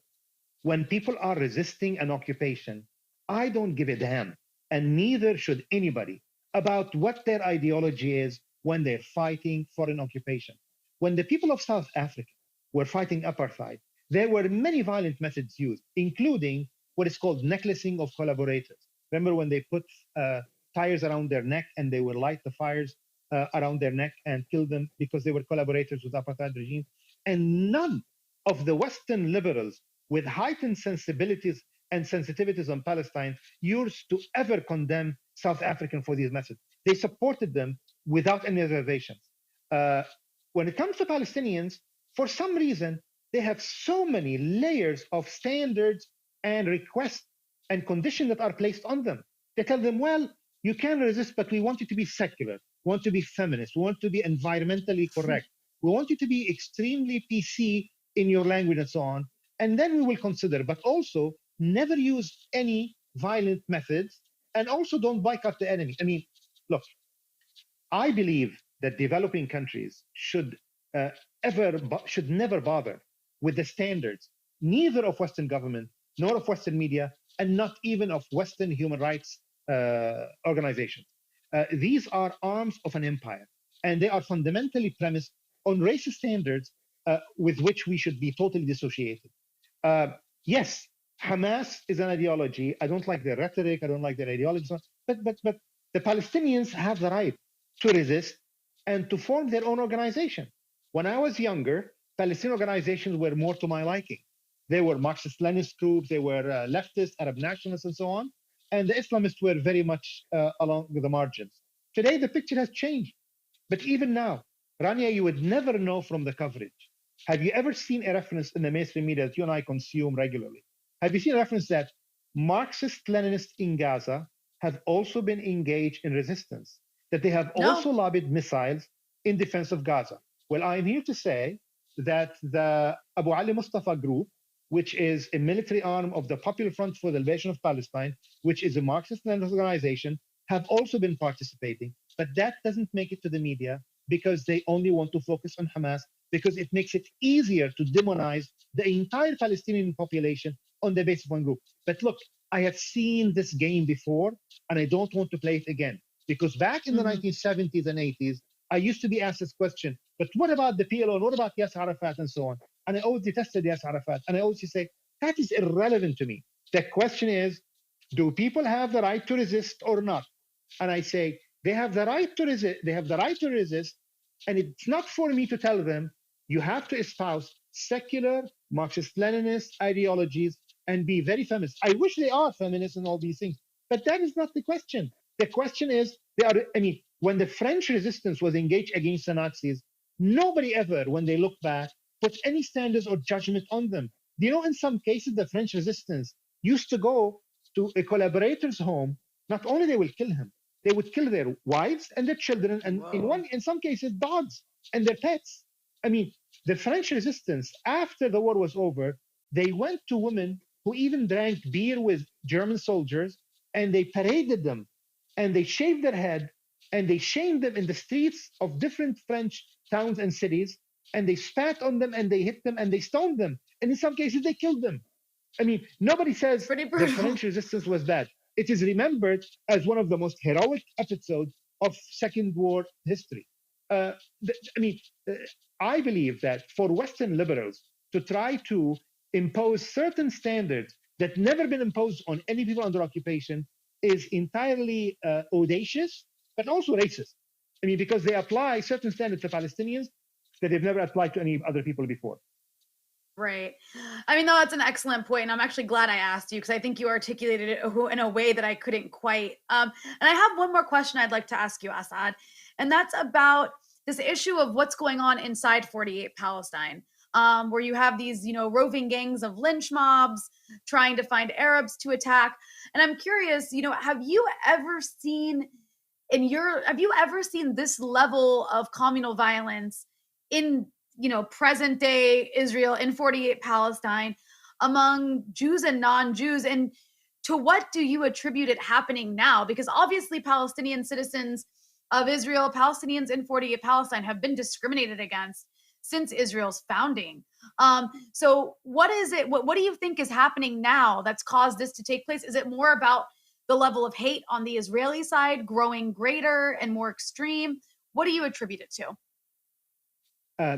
I think because it's generational and because of my age, I do not see what is happening as new or novel in the history of Zionism. I believe that Zionism has always been characterized with the use of force by various population segments, official armed and unofficially armed, against the Arab population. The Arab population has been subjected by force. And let us remember, the Israeli Zionist state has imposed military rule on the Arab population and the Palestinians inside 1948 Palestine from 1948 until 1966. So basically, what armed bands of Zionists are doing in the streets have been done by the Israeli army, have been done by the Israeli police. That's the only new now. And those, so-called civilians, these are also members of the Israeli army. So there's nothing new. It is the clothes that they are wearing that is different. But the Arab population has always been terrorized by the non-Arab population of Israel since the founding of the state. And also what is significant is, let us remember that the Palestinians inside 1948 Palestine have always believed that they are Palestinian, first and foremost. And most importantly, if anything has been proven to the public in the last few days, is that the Palestinian people are one, whether they are in San Francisco, whether in Haifa, in Lod, the birthplace of George Habash, this great Palestinian leader, or they are in the West Bank and Gaza. And they are showing it every single day. And the Israeli state is now resorting to the population that is not Arab, the Jewish population of Israel, in order to inflict harm on the Arab population. But this has always happened.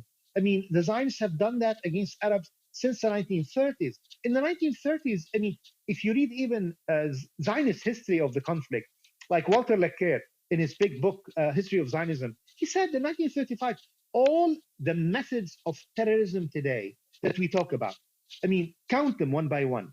Letter bombs, car bombs, bus bombs, throwing grenades in crowded markets. All these were first introduced into the Middle East by Zionist gangs in the 1930s and 40s. Right. They were pioneered by these Zionists. And for that reason, so terrorism is a facet of the state and of the Zionist movement since before it was founded. But I think what is significant today, I hope that all of us in the pro-Palestine community should from now on refrain from making these artificial distinction, Israel/Palestine. This is Palestine/Palestine. It should always be seen as that. Occupied Palestine extends to 1948 as well as the West Bank and Gaza. Let us not try to create this myth that all is well if we only create a state in the West Bank, Gaza, and East Jerusalem. No, because if we say that, we have forgotten about one, the Palestinian population inside 1948 Palestine, and two, the refugees, the Palestinian refugees. I mean, if anything, what happened in Sheikh Jarrah, Rania, is a juridical boost for the Palestinian case. Because these few families are saying, we have deeds to these homes from before 1948. And I don't want to negotiate on behalf of the Palestinian people. I will say this, look, if your arguments is valid, we have millions of Palestinians who are ready to move in to homes and lands from which they were evicted by force in what is today Israel. Right. Asad AbuKhalil, professor of political science at California State University. Thank you so much for joining our live stream at Breakthrough News. We appreciate you so much and your perspective. Thank you. Thank you. And good luck for the new gig. Take care. Bye. Thank you again. Thank you. And so, Eugene, welcome back. I assume you may have a new update for us on what's taking place. Yeah, well, you have a look on your face like maybe I don't know how new it will be. You know, we're still parsing everything here, but maybe for those who are just watching, and you are watching the Freedom Side live, and we are covering everything we can here and what's happening in Palestine. So where do we stand now? Now we know that the go ahead, Rania. So I'm sorry. That was a noise I did not mean to make. Continue. Oh. Thank That's you. Just okay. Me being well, Rania. I thought maybe you had even more breaking news. Breaking news on the breaking news. Well, the conflict in Gaza is, of course, ongoing. It continues to be brutal. There are a number of airstrikes and artillery assaults that are taking place. Now, the earlier death toll was 103, at least 27 children. That was before really a round of airstrikes massively increased. So those numbers will continue to go up, at least 580 injured. Those numbers will continue to increase as well as the violence increases there. There are conflicting reports about the extent of the operation. The IDF has, said that they are using air and ground forces. One IDF spokesperson said they had invaded Gaza. He then took that back. But there are still a number of Western agencies that are reporting that they have sources that there is a deeper operation on the ground. The New York Times, for instance, is reporting that they are not clear, but that there may be a limited incursion to go after some of the missile sites from the resistance. So that is still to be determined, but that is certainly the situation in Gaza. And for the second night in a row, there are major curfews all over Israel inside of what some call 48 Palestine. There was a 48-hour extension of the state of emergency there. Last night, over 400 arrested, according to the Israeli police. Those were primarily Palestinian people that were arrested, despite the fact that there are these mass mobs of people chanting death to Arabs who were committing much violence, but that took place and that continues tonight. There have been clashes. Well, I hate to use the word clashes. There have been conflict all day today, here, Thursday, inside of 48 Palestine between Israeli police, the Israeli army, and Palestinians who are resisting there in their own way inside of 48. And in the West Bank, there continue to be protests and significant arrest and shootings there at checkpoints. So really all over Palestine, there is just continuous action taking place here. And there were 3 small rockets fired from Lebanon that has been allegedly tied, according to the Israeli military, to Palestinians in Lebanon who entered the fray there briefly. So that is more or less where we are in terms of the situation. We'll continue to bring you as many updates as we can to the extent we can clarify the issue of the extent of the ground operations inside of Gaza. We will clarify that for you, but it seems that we may not have that for a little bit here as conflicting reports get sorted out. But Rania, you were gonna jump in there. Well, I wanted to very quickly say thank you to a super chat donation we got from Lumpia Logic, who I think has donated before. So thank you very much. Anything that people do donate does go towards our journalism, our ability to produce this live stream, as well as the on-the-ground reporting that we've done, and the ability to just put content out for you like this. So thank you to those who are able to donate. And again, if you are able to donate in the super chat, we will read your comment out during the live stream. And for those who want to do even more, you can always become a patron at patreon.com/breakthrough news. Make sure you subscribe to Breakthrough News on YouTube and that you press the bell button so you get notifications. Gotta say all that just to make sure, everybody is hearing when we do have stuff happening so that you can watch our content, our live streams, and make our work possible. That said, I think it was really interesting what Asad said. He was wonderful to have on just to get his perspective about the fact that Israel does this kind of preparing for a ground war rhetoric. It may happen, but it certainly is something that Israel in the past has done as like a form of psychological warfare. We're going to invade, we're going to invade, we're going to invade in an effort to try to reestablish their deterrent. But let's remember that Israeli soldiers don't actually have a lot of experience fighting in combat. They have a lot of experience dropping bombs, but rarely does an army and a military with as many F-16s and Hellfire missiles as they have to engage in that sort of combat. So they definitely always are, especially nowadays, reluctant to invade, whether it's Lebanon or whether it's Gaza, for the mere fact that you have to fight people on their terrain. And when it's not your terrain, they tend to have the advantage. So I guess we definitely should keep that in mind as we watch what happens here. Agreed. That said, people on Twitter from Gaza seem to be tweeting out, what they feel like is their last goodbyes. It must be a really terrifying place to be right now. With the kind of weaponry Israel has, we're looking at some of these images of just pure rubble. I mean, just, apartment buildings, residential homes brought down, complete rubble. No one could have survived that if they were inside.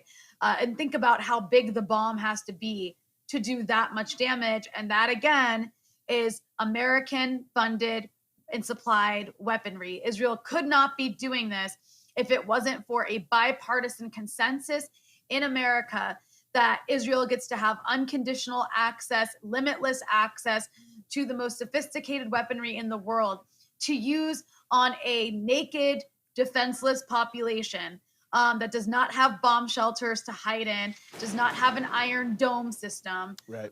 That's a really frightening shot. Wow. Mm-hmm. That's a really, I hadn't seen that one. Sorry, Yeah, I'm the reacting to the building footage collapse. we're showing. It's No, quite you're frightening. reacting to footage. Well, I wanted to also take the opportunity to bring in a few more people who we have with us here. Very happy to have joining us as we continue the show. Kim Smith, who is an organizer in South Carolina with the Party for Socialism and Liberation, also the co-founder of the Soda City Bail Fund there in Columbia, South Carolina, and also Dana Alhasan, who is the founder of the South Carolina Students for Justice in Palestine. Thank you both so much for being with us. Thank you. Hi. Thanks for having us. No, of course. The pleasure is all ours. Thank you so much for giving you a little bit of our time. And, one of the things that we have been talking quite a bit about is the massive outpouring of support, the massive unity that we've really seen in the streets here in a number of places with Palestine. And, you know, Kim, this is something that you and I have talked about many, many times in terms of our current moment as it concerns Palestine, the relationship between, you know, what we've seen from the Ferguson uprising on of this reflowering, if you will, of the Black liberation movement that has also made one of its principal tenets solidarity with Palestine. Yeah, definitely. I think, like you said, taking it back to Ferguson, it's always been such a long, even before Ferguson, let's go all the way back historically to the long history of Black and Palestinian solidarity. You know, we could go all the way back to the Black Panther Party. Angela Davis spoke, so, you know, every member of the Black Panther Party was an internationalist, right? And they always spoke openly about the support of free Palestine, and that Black liberation is not possible without a free Palestine. And even up until our current struggle, just like you saw in Ferguson, the solidarity was so strong. You saw Palestinians like using the hashtag Dear Ferguson, letting the people in Ferguson know what to do with the tear gas, what to do. Okay, cover your face, you know, giving strategies and tactics and everything like that. And just taking it back to last summer, those gas cans that they used on us in the streets, those are the exact same ones that they were using in Israel. You know, and those policing and that militarized police, they were trained in Israel. So, you know, our connection and our solidarity goes so deep and so far back. You know, it really does. And I think it's really, I've seen so many people sharing these photos. For instance, Black Panthers meeting in Algiers with Palestinian leaders. And you just can see that significance. I'll also just give a quick shout out to Ethel Miner, who I mentioned on the show on Tuesday, who worked with Minister Malcolm X, joined SNCC in the mid-1960s and was really the powerful force behind educating people on Zionism, on the Palestinian struggle. And, you know, in the 1967 war, then it turned that SNCC really became the only organization in the United States of any note that was standing solidly with Palestine, completely destroyed their fundraising, alienated them in many ways. You know, Dana, I want to ask you a question as well in terms of what we have seen here in the United States just over the past week. I mean, it goes before that, these massive protests that are happening in many different cities, small protests happening in many cities, but I mean, really quite an outpouring here in the U.S. in terms of solidarity with Palestine during this brutal attack on the Palestinian people. Yeah, it's absolutely incredible. My name is Dana, has a long A in Arabic. No worries. But yeah, what we're witnessing is something that's absolutely incredible. We're seeing protests almost every day across the US and people coming out in large numbers. We're seeing huge protests in New York, Chicago, in Dearborn, and I'm actually right now in North Carolina and hosting one in Raleigh. So on Saturday, just a little plug on if anyone wants to come out to that. And it's extremely important to see this because as us Palestinians who live in the diaspora, we are all, of course, still Palestinian, and that the struggle for liberation and for self-determination is extremely important to us. And just because we're not on the ground in Palestine doesn't mean that we're not Palestinian. And in fact, for many of us, like myself included, we're living in the diaspora and we're not able to go to Palestine because of Israel's policies, because of Israel's denial of refugees' right of return. And so it's really something incredible that we're seeing protests now across all of Palestine and also over here in the US. And it's something that's really inspiring. You know, let me also ask you this as a follow-up. You know, you've been in South Carolina, you're organizing something coming up this Saturday in Raleigh. I think a lot of people obviously look at the US South and, you know, they don't expect to see things like this happening. Talk about, if you can, organizing for Palestine in the South. Yes, I think it's so incredible to organize in the South, and that, you know, when we talk about being in the belly of the beast, the South is the most important, right? And so I've organized in South Carolina for at least 5 years. And even before that, there were a few organizers for Palestine. Specifically, there was an organizer named Dania Nefe who worked on Palestine before me. And so it is something that does exist, but we do also hear this rhetoric of, oh, be careful, you talk about Palestine, you know, they'll come after you, that you'll face a lot of backlash. Even myself, I'm on Canary Mission, this blacklist website that supposedly, you know, tracks people who are anti-Jewish, but of course there's nothing anti-Jewish about speaking up for Palestine. And frankly, if you read my page, it's just, you know, propaganda for Palestine. It's great. I'm like, thank you. You did my job for me. And so despite all this backlash that we hear, we see also reports from Legal that nobody, no student, no one was ever denied a job or anything because of Canary Mission. And so it seems that a lot of these are actually, they're just more scare tactics. Of course, I do want to point out that there have been, severe backlash that people have faced. Of course, Stephen Salaita is one of the major cases that we hear. But most of all, these are scare tactics, and there's it really stops people from speaking up for Palestine. But we know that it is important and that this is our right, and that we're not saying anything wrong. And so I continue to encourage everyone to speak for Palestine, especially in the South. And one of the things that I specifically experienced organizing in South Carolina were Christian Zionists. So of course, Zionists are always an experience to work with and work against, but in the South, we specifically have Christian Zionists. And in South Carolina, Representative Alan Clements, he's no longer in government, but he was one of the major Christian Zionists that was pushing forward many pro-Israeli bills. It was South Carolina that was the first state to pass an anti-BDS bill in 2014. And even though there is this, anti-BDS bill trying to make boycotts of Israeli products legal, we can still continue to boycott these products. And so despite them continuing to pass these bills, we still continue to do our work and are not deterred by these. Yeah, no, well, and I think that has been amazing to see that despite this massive institution they've set up to smear everyone, to marginalize people, that it hasn't stopped the struggle. Breaking news situation here as we go on, and I really appreciate you all having the opportunity to join us. A lot to be said, a lot more. We'll definitely have to have you back. Want to turn to a couple things that we are seeing now. But Donna and Kim, thank you so much for joining us. And we are continuing here on the Freedom Side Live. We are continuing to discuss the ongoing situation as it concerns the attacks that are happening in Palestine. Again, there are renewed air attacks that are happening on the Gaza Strip. There are curfews in a state of emergency inside of 48 Palestine. There are hundreds of people being arrested there, and there also continue to be a crackdown by Israeli forces on those who have been protesting in the West Bank in various cities, various checkpoints, various areas there. We'll try to bring you some updated death tolls as well as we learn more about the actual carnage that is taking place, Rania.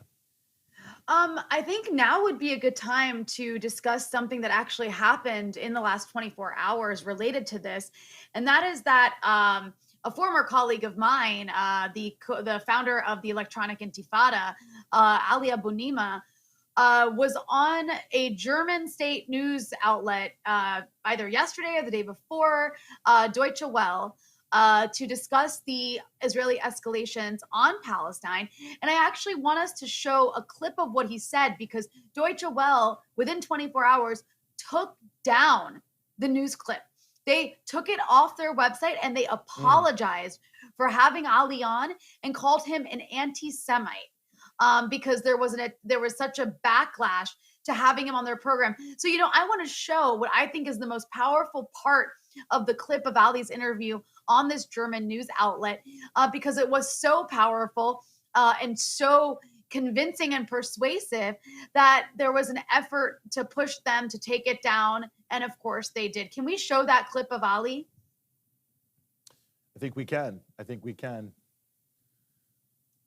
Juan's working on it. I know Juan's working on it. But Ali is one of here of this footage of horrifying displays of Israeli firepower. But it gives you a sense of the density of Gaza, I think, in seeing some of these pictures. I mean, it's not as if this is, no disrespect to Kansas, the middle of nowhere or something like that. They talk about people that are trying to hide. Adam, we see you. Thank you so much for your donation there in the chat, noting that there's going to be a protest in Minneapolis on Saturday at 2 p.m. I suspect that could be quite large.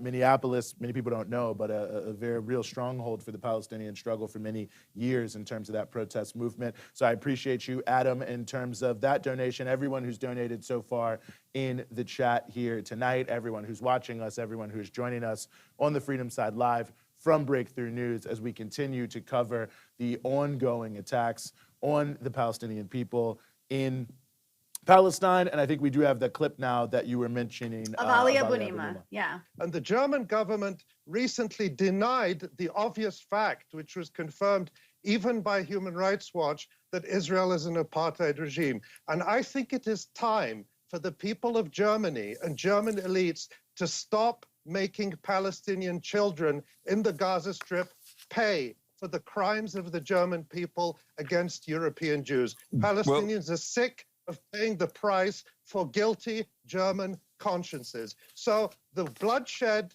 the blood that is dripping in Gaza and indeed in Israel now is not just on the hands of those firing rockets or dropping bombs, but it is also on the hands of the German government that arms this apartheid occupation regime.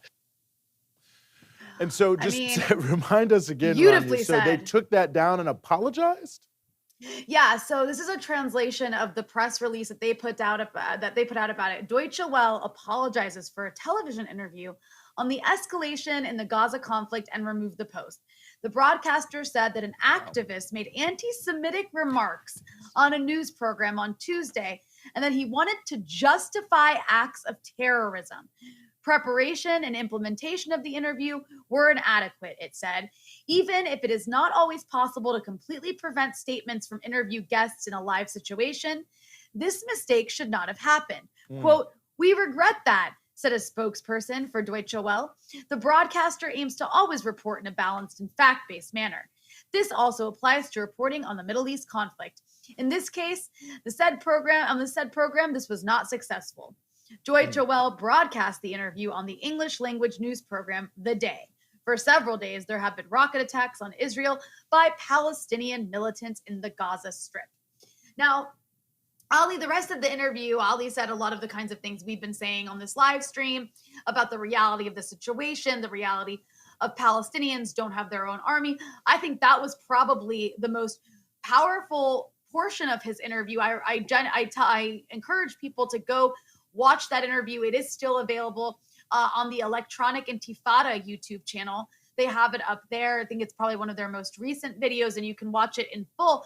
But that portion in particular was so powerful because what Ali pointed to was the fact that you know, a lot of the West justifies Israel's existence because of the Holocaust, right? They weaponize the Holocaust and not the Nazi crimes of World War II to say, well, we need to have this Jewish state, this Jewish safe haven in case the Nazis ever come to power again.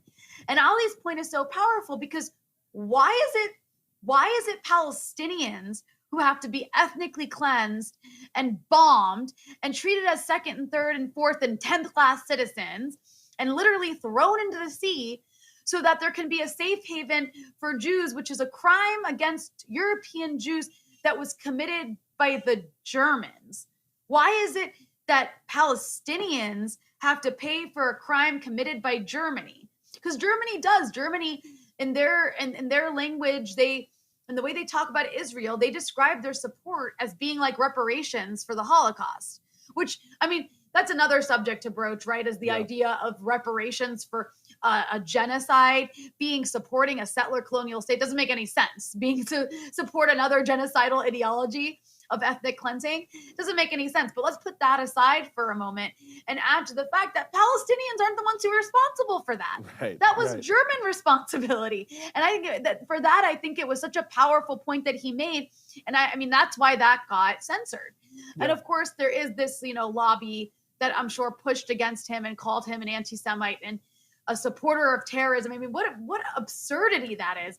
But what's your take on that, Eugene? Yeah, I mean, you know, one, I thought what he said was very eloquent, very well put, and I think the point that you're making is 100% true, is that Palestinians are not responsible for the things that they are essentially being victimized for, and they have in fact been dispossessed of their land, occupied and colonized brutally for decades now. And, you know, I mean, I don't want to call them quote unquote collateral damage, but I mean, it's almost like that's how the world treated them, is they were going to be the victims to assuage the guilt of what went on. And I mean, there's so many different elements to it. I mean, we certainly know that during World War II, that the Allies the Western Allies especially, were really refusing to take aggressive action on what was happening in Europe. And so you look at this post-war period, a lot of it is also about whitewashing their own culpability there in terms of things that they could have done and displacing it upon others. So this is an important element in many ways because the attempt to brand criticism of Israel as anti-Semitic has accelerated just massively in the past several years. And certainly, maybe most notably, we saw it when Jeremy Corbyn became the leader of the Labour Party several years ago, and that ultimately the force that was used to blunt the impact of this massive flow of young people into the Labour Party, it became the largest party in Europe under Jeremy Corbyn's leadership, was to turn him into some sort of crazed anti-Semite and to take him down on that basis. And we have seen the manipulation of what is clearly a serious issue. And there's no doubt at all that there is rising anti-Semitism in many parts of the world. But the irony is, it's not Jeremy Corbyn, it's not the Labour Party, it's not the left, which is the way it's laid out. It is these Central European countries in Poland and Ukraine and Hungary where there are very alarming things happening under the guise of the equation of Nazis and communist. And what they've now done is allowed it for people who were Nazi sympathizers in this country to rebrand themselves as quote unquote nationalists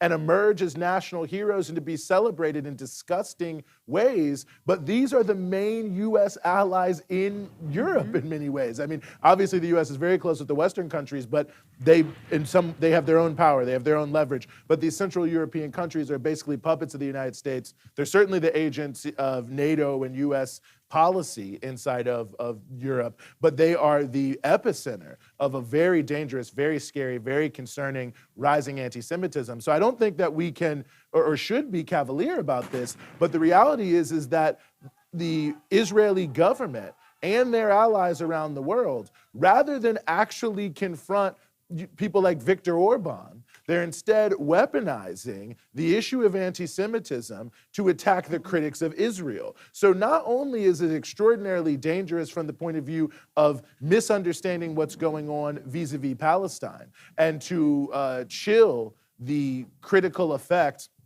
of criticism of Palestine, but it's also taking people's attention away from the actual reality of rising anti-Semitism in the world, which of course has always been and continues to be deeply connected to rising progressive movements, socialist movements, and challenges of that sort to the established capitalist order. So I think on both ends, it's a very dangerous phenomenon, but we're seeing it more and more and more. It's embedded in this IHRA definition of anti-Semitism that criticism of Israel should be considered a form of anti-Semitism, that using the word Zionist should be essentially, there should be a blanket ban on that as anti-Semitic. It's certainly an attempt to chill speech, but the way it's being used in such a highly political, highly imperial manner is, I think, really distracting from something that is serious and that does need to be discussed in the context of rising anti-Semitism in the United States and in Europe, which is very clear and was deeply embedded and continues to be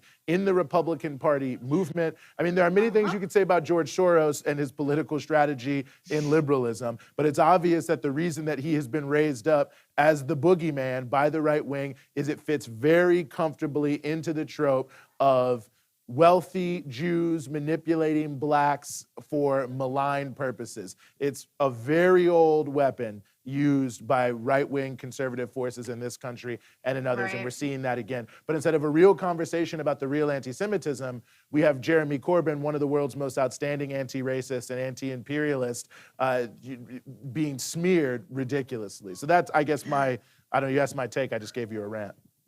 No, that was lovely. And I have some points I want to add to it. But first, I have to shout out our super chat donors. We've got Estevan Hernandez. Okay, ATL. He says, here in Atlanta, we will be protesting on Saturday in solidarity with Palestine. Free, free Palestine. Satya, Claudia, and Estevan. So I apologize. I erased Satya and Claudia. Thank you to the three of you. If you're in Atlanta, definitely attend that protest. These solidarity protests are so important. And then we also have a donation from Yehya Osman are asking a question, actually. The question is, are both sides playing the Messianic card in this current conflict, especially during Ramadan? Big up, Rania and Eugene. You lot doing the Lord's work. Thank you very much for that lovely comment. And I mean, I think that's a question I've seen other people asking. I think that, if I'm not mistaken, you're asking if the Israeli side and also Hamas are playing the Messianic card. Definitely the Israeli side is playing that Messianic card. Netanyahu is trying to solidify his right-wing base, some of which includes a lot of Messianic crazies. With the Hamas side, yes, Hamas has a religious ideology, but in this case, they are certainly, at least as they would view it, trying to protect Palestinians and, basically do what Israel does, which is establish deterrence, right? Have some sort of deterrent capacity so Israel will stop hitting back so hard. So I don't think the Messianic card is being played by the Palestinian side. That's my personal viewpoint, at least. As to what you were saying, Eugene, I mean, I think it's important to recognize that I've always seen Zionism as quite anti-Semitic in and of itself. I mean, the idea that Jews can't live in other countries, they can only live in a country that it's majority Jewish, because they can, I think that in and of itself suggests that there's something wrong with Jews, that they just can't live in normal society. And that's in some ways the basis of Zionism, is that Jews can't live in non-Jewish societies. They have to have a place where they can just all go. And I think that's wrong. I don't think we should be supporting these kinds of ethno-nationalist projects. Certainly not. And it's ahistorical, because when you look at the history of this world, Jews have been at the forefront of the fight against fascism in so many countries. I mean, whether we're talking about the Battle of Cable Street in London, whether we're talking about the movement here in the 1930s. And I think it also raises this idea that we can't defeat fascist currents, and that to the extent that they exist, that they're bound to come to the forefront. And I can say, as someone who lives right here in the United States, I believe that there are millions and millions of people who also agree. I mean, this is what we've seen with, Antifa as a meme, but there are so many people who want to stand up and to fight back and to build a society where everyone can live and we can be, in unity and harmony while celebrating our differences, and that we can unite and defeat these forces. And I think the level of pessimism that comes with the idea that you can't have sort of a fascist-free society is something we have to push back on. Well, I think also that's why a lot of young American Jews in the U.S. are so horrified by Israel, because they're a very liberal, progressive demographic, and they don't have anything in common with Israel. Israel is this chauvinistic, right-wing state. It's all about ethno-nationalism, increasingly religious extremism. And so, and it's not a place like, I don't, if I was a young American Jew, I wouldn't want to go there, right? It's not an attractive place for me, because America, say what you want about the US, it is this multicultural society in many senses. And Israel's the opposite of that. And if you're liberal in America or you're progressive in America, you value that multiculturalism. And again, Israel is the antithesis of multiculturalism, right? It's a settler colonial state that wants to remove those who aren't a part of the dominant group. Right. And so there's a reason also that some of the conversation in the U.S. has shifted, and it's because of those changing views of young American Jews. And I think one of our guests had mentioned earlier, dealing with evangelical Christians who are on the right-wing side of things. The Israelis recognize that. They recognize that their base in America is not American Jews. In fact, they kind of view American Jews with disdain, because the vast majority of them are liberals. The vast majority of them vote Democrat. The people in charge of Israel are either Likud or to the right of the Likud party. So they're basically either Republicans or far-right people or crazy theocrats.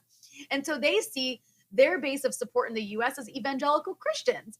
Now, if we think about what that means, I mean, evangelical Christians support Israel, they support Zionism, but it's because they believe that Jews all around the world, if we can just get them all to go to Israel, it'll bring about the rapture, and then we can all go up to heaven if we, are the right kind of Christian. But what does the rapture mean for Jews? The rapture means that they'll burn in an everlasting pit of fire. That doesn't sound very pro-Jewish to me. That sounds the opposite. That sounds quite anti-Semitic to me. So you actually do have this alliance between Zionism and anti-Semitism on many levels, with that allyship with Christian evangelicals. Also, Netanyahu, do you remember back when there was these attacks, in a lot of like Islamic extremist attacks, right? Terrorism attacks across Europe. Sometimes they would be targeting synagogues. And whenever this happened, Netanyahu would make some ridiculous speech. He'd actually piss off specifically French Jews. They would get very angry because he would be like, this is why you need to come home to Israel. Israel's your home. It's almost like this like unspoken alliance. Like, so you're saying you're trying to say that Jews in Europe should leave because of anti-Semitism and come to Israel. It's almost like he's allied with the people attacking them. So in so many different ways, Zionism really has done so much damage to, I think, Jewish identity. It's led to people questioning it, even in the U.S., and that's why you do see a backlash towards it from young American Jews, because they don't want Zionism in Israel to be the representative of that. Meanwhile, Israeli leaders run around the world saying, we represent the Jewish people, we do. And then every time they attack Gaza, they're doing it in the name of Jews, and then Jews around the world are like, no, absolutely not. So anyways, Zionism has always really had this kind of alliance. It's necessitated with anti-Semitism because of that, because you need that to push people to move to Israel. And on the other end of that, I think what's beautiful in the U.S. is that you have groups like Jewish Voice for Peace that are working alongside not just Palestinians, but a whole host of people. Like so many leftists I know of all different backgrounds have actually become politicized into leftism, largely because of the issue of Palestine. That was like their gateway into leftism. And on that note, I think it's a good time to bring in a friend of ours. Yes. Why don't you introduce shout out him? to Bex, by the Eugene. way, for the donation in the chat, mentioning from Albuquerque. I'm assuming where the donation's coming from, mentioning a 3 p.m. Saturday demonstration there in Albuquerque. But sorry, I cut you off there. Rania, please go ahead. No. I was going to say, why don't you bring in our next guest? Why don't you announce him? Well, I'm more than happy to bring in our next guest. We've got Mike Prysner from the Empire Files with us here. Mike, we were just talking yesterday about how it doesn't look like this thing is necessarily going to end anytime soon. In Gaza, in 48 Palestine, in the West Bank, there is an uprising, I think, in all sorts of ways. You have had the opportunity to be in many of these places. You've been in Gaza. You've reported, along with Abby Martin, for the Empire Files in Gaza, inside of 48 Palestine, and the West Bank. Maybe just give me your initial take on where you feel we are right now. It's a lot. I think that for sure, Israel is, I think, very happy to shift attention onto Gaza, because for Israel, like, that's best for their propaganda, right? They're saying, oh, well, the civilians that get killed, that's not really our fault because they're human shields by Hamas. And also they get to point to, oh, well, we're being attacked, so we have to defend ourselves. And of course, that's the rhetoric of all the US politicians, is Israel's right to defend itself. While at the same time, there's these horrible, lynchings, lynch mobs, expulsions, not by just extremists, not just by settlers, but by the Israeli state itself within 48 and within occupied East Jerusalem. So it's quite convenient for the Israeli propaganda machine to now shift focus to this and say we're in a war for our survival and so forth. I think that another thing is that this is so much just aimed at punishment of people living in Gaza, innocent people living in Gaza. It's not for self-defense, because Gaza offered a deal for ceasefire. The UN intervened and offered a program for ceasefire and so forth. This was rejected by the United States, and this was rejected by Israel. So if there was really a desire for there to be peace, if there was a desire to stop rocket attacks, which themselves are retaliatory against Israeli violence, elsewhere in Palestine, then they would have taken that. But so much of Israeli policy towards Gaza has been about punishment. And this is the way it's been since 2005. People may not know this and or have forgotten, but Gaza used to be under Israeli military occupation, just like the West Bank is. And there were extremist settlers living in Gaza that were carrying out the type of pogroms and ethnic cleansing that we're seeing now in East Jerusalem and that we see every day in the West Bank. There is Israeli military carrying out the same types of raids and criminal detentions and abuse of children, all the things that we see in occupied Palestine and the occupied territory. Gaza was living under those really dire, horrific conditions with an expansionist settler movement that was trying to conquer all of Gaza. But in Gaza, they pushed out the Israelis. They pushed out the Israeli military, and they pushed out the settlers. And ever since then, in 2005, when they dared to liberate their own territory, Gaza has been a place for punishment. That the Israelis have said, this is where, in fact, they actually deport people to Gaza as punishment. They have said, this is a place where we go to make your life miserable, deprive you the basic necessities of life on a daily basis, and then routinely subject you to aerial bombardments just to make life miserable. And so that's what's behind Israel's decision to escalate rather than pull back when they had ample opportunity to pull back. If they have an opportunity to inflict punishment on innocent people in Gaza, they very much want to take that opportunity. For those who are tuning in right now, again, we are joined by Mike Prysner of the Empire Files. And Mike, you and Abby have spent some time on the ground in Israel, actually talking, in some cases, interviewing some of the more fanatical elements of these, I guess, I don't know what to call them, settler movements, Israeli Jewish extremists, and in some cases, just kind of popular on the ground vox pop opinions. What was your, given that we're watching these Israeli Jewish lynch mobs kind of hunting for Arabs to attacking Arab storefronts inside 48 Palestine, I want you to go back to that time and give people an idea. And this was maybe like 4 or 5 years ago, if I'm not mistaken. Mm-hmm. What was your what was the sentiment that you got, the perception you got when you were on the ground, listening to these people say the sort of hateful things they said so openly? Right. Well, this was actually just a couple hour period we spent in West Jerusalem, in a place called Tolerance Square. Which I think was ironically named, maybe. But, we went in and Abby conducted the interviews. I was filming, and we just asked people, just general questions. What do you think about the situation? And we didn't cherry pick. We picked people who were religious, people who were secular, people who were young, people who were old, people who were Israeli born, people who immigrated from the United States and other places in Europe. So it's basically a real mosaic of every type of Jewish person who lives in Israel. People who live there part-time, who are just visiting, people who are residents there, all of that. I mean, it was definitely a swath of the fabric of the Jewish population there. And I was actually quite stunned by how openly people were willing to say things like kill all the Arabs, which was the response from basically everybody would say that. And we were, just saying we were with American media. And so it wasn't that like, oh, they thought this was like some French, super friendly, pro-extremist media. They just thought we were just a random American video, journalists, which, we were. But the willingness for kind of normal people, seemingly normal people, to express such hate and genocidal rhetoric. And for them, it was not about peace. It was not about coexistence. It's saying we need to get all the Arabs out, kill the ones who don't want to go. And the liberals that we talked to, the ones who said they were liberals, were saying we shouldn't kill them all. We should just send them all to other Arab countries, but not to live here. And, I think one of the big responses to that video when it came out, it's on the Empire Files YouTube. It's called like Everyday Israelis Express Support for Genocide to Abby Martin. The biggest response to that video is people saying, well, you'll hear Palestinians say the same thing.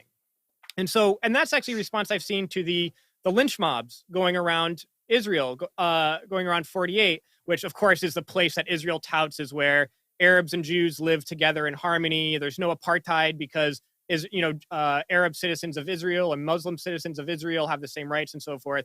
These things are taking place where that, peace is supposed to exist.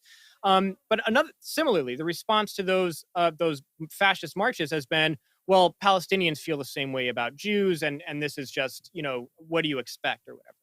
But when we were traveling through the West Bank, and this is in 2017, I went to Gaza in 2009, but we weren't able to get in 2017. Everywhere we went, we talked to Palestinians and Palestinians who are living, next where settlements are trying to take them over. And going to villages where Israeli settlers have set up their outposts on the top of a hill and are taking over every house in the neighborhood. The Israeli military comes, give demolition orders and so forth. But even, we even talked to a guy who was in the last house in a village that had been yet to be taken over by settlers. And when we talked to him, he wasn't talking about expelling all the Jewish residents. He was just saying, I'm happy to live in peace with these people. He's like, if you want to move here. There's plenty of land, but why do you have to move on top of my house and then start shooting at my family, breaking my windows, setting my house on fire, and trying to kick me out of my own house? And that's a sentiment that was reflected with all Palestinians we talked to. The Israelis that are marching through the streets are chanting death to Arabs. The Palestinians that are marching are chanting for their freedom. And when they have demands, the demands of the Israelis is to kick out all the Arabs or kill the Arabs. That's the demands that are being chanted. But when I talked to Palestinians throughout the West Bank, it wasn't this kind of hatred. The demand was for equality. The demand was for equal rights under the law. The demand was for a very basic human rights. And so I think it's definitely a part of the conditioning that when people see extreme hate from the Israelis, as we're seeing now, they automatically kind of attribute that to, well, it's both sides hate each other and it's just one of those things. That's absolutely not the case in my experience. Right. And then meanwhile, you'll have a group like the ADL, the Anti-Defamation League, which pretends to be this anti-racist organization that's really just an arm of the Israel lobby, even actually helped by the anti-apartheid activists back in the 80s. But the point I'm trying to make here is that I do recall there's times where the ADL will say, oh my God, Palestinians are so anti-Semitic. We did this survey of Palestinians in the West Bank. And then you look at the questions they ask and it'll be like, do you think Jews have too much power? And it's like, okay.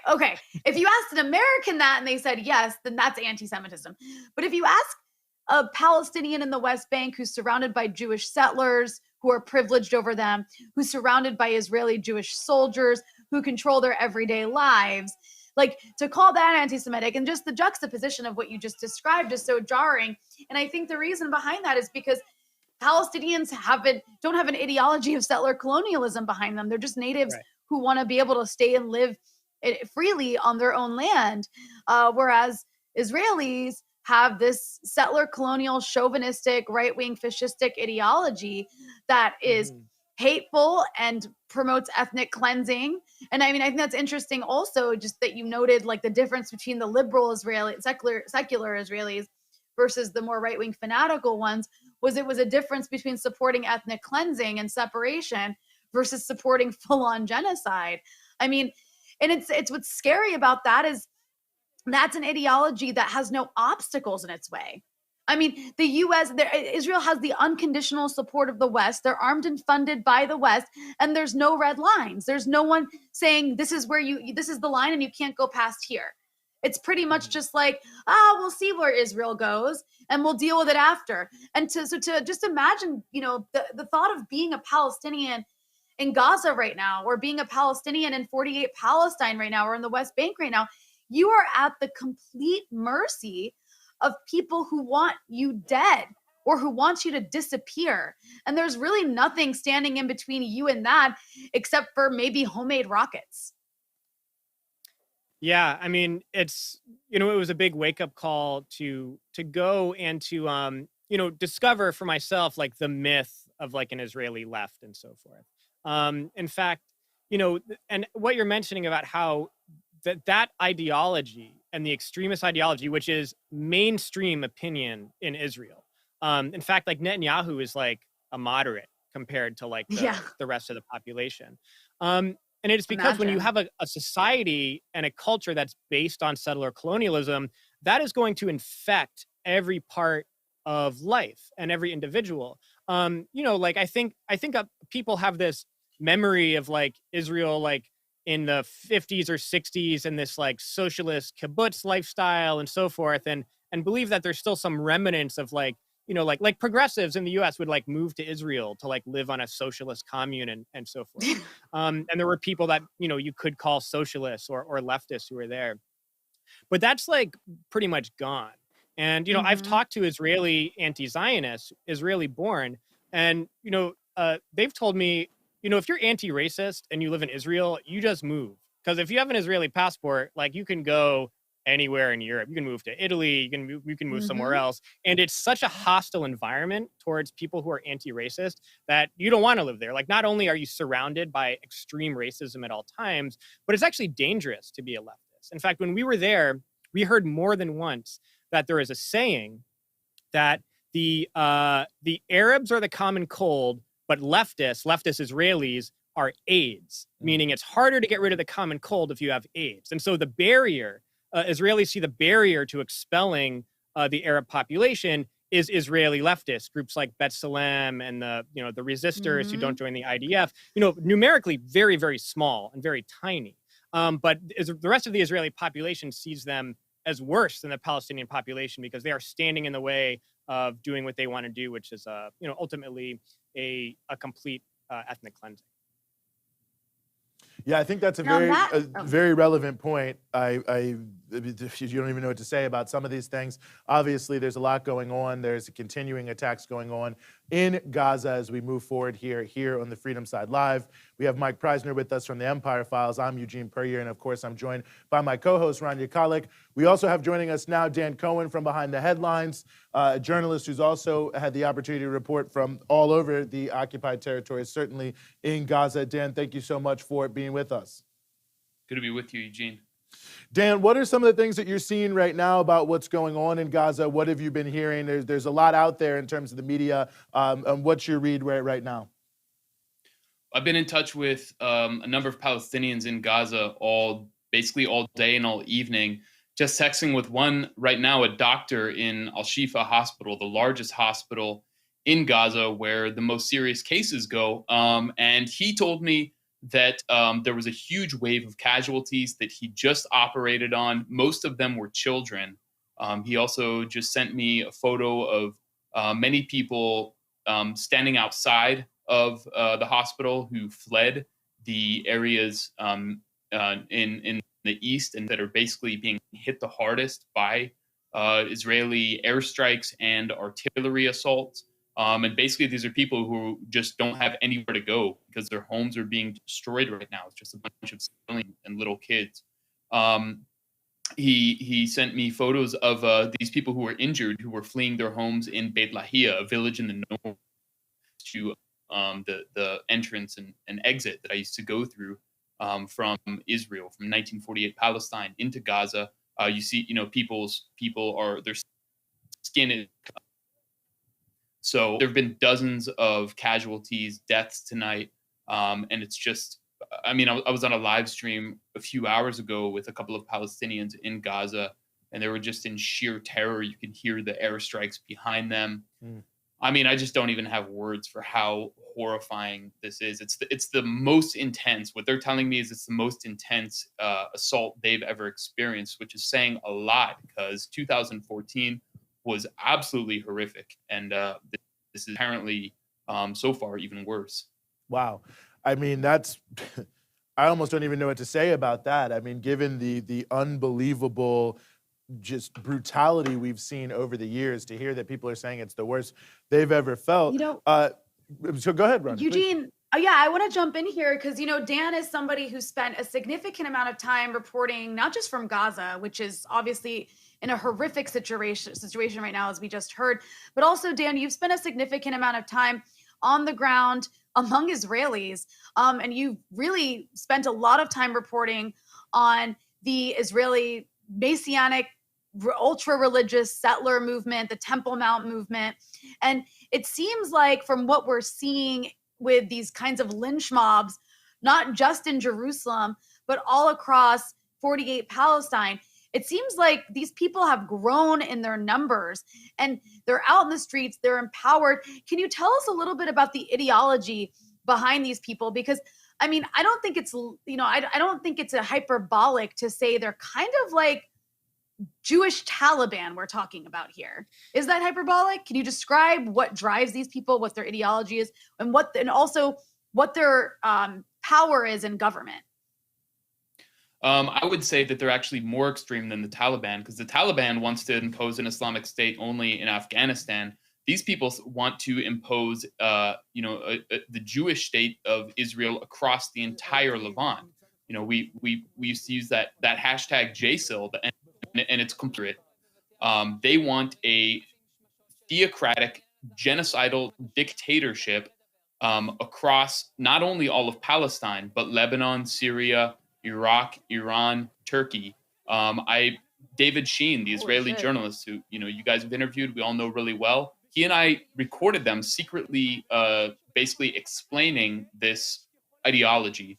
Now, some people say, oh, well, that's hyperbole. Obviously, they're not going to do that. Well, it's not the point. The point is that this is the mindset. This is the ideology that is behind this ultra violence pulsing through these right-wing mobs in Jerusalem, and in particular, the fanatics that go and storm the Al-Aqsa compound and say they want to pray. And one thing I think we should point out is the Americans are very overrepresented in these groups. There are a lot of settlers from Brooklyn in these ultra right-wing temple movement mobs.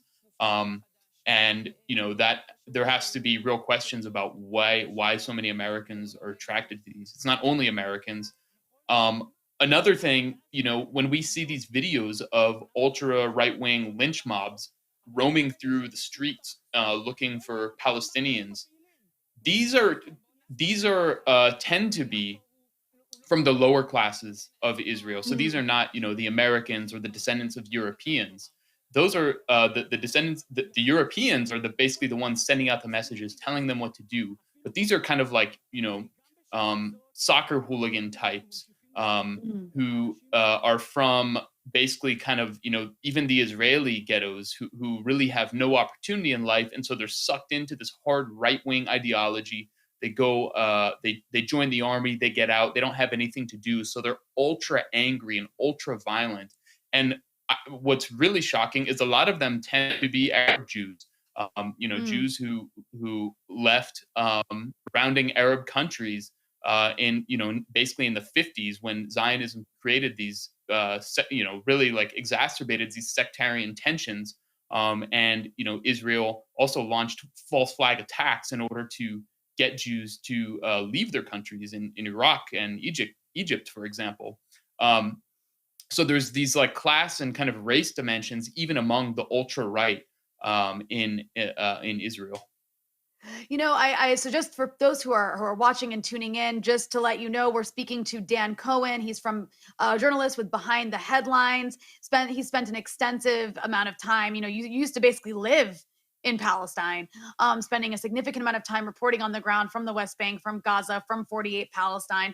And I think that's a really interesting note that you made about the class dynamics of this, because in some places, not all, of course, you have that more fanatical set of people, of those sort of religious zealots that you mentioned going around in these lynch mobs.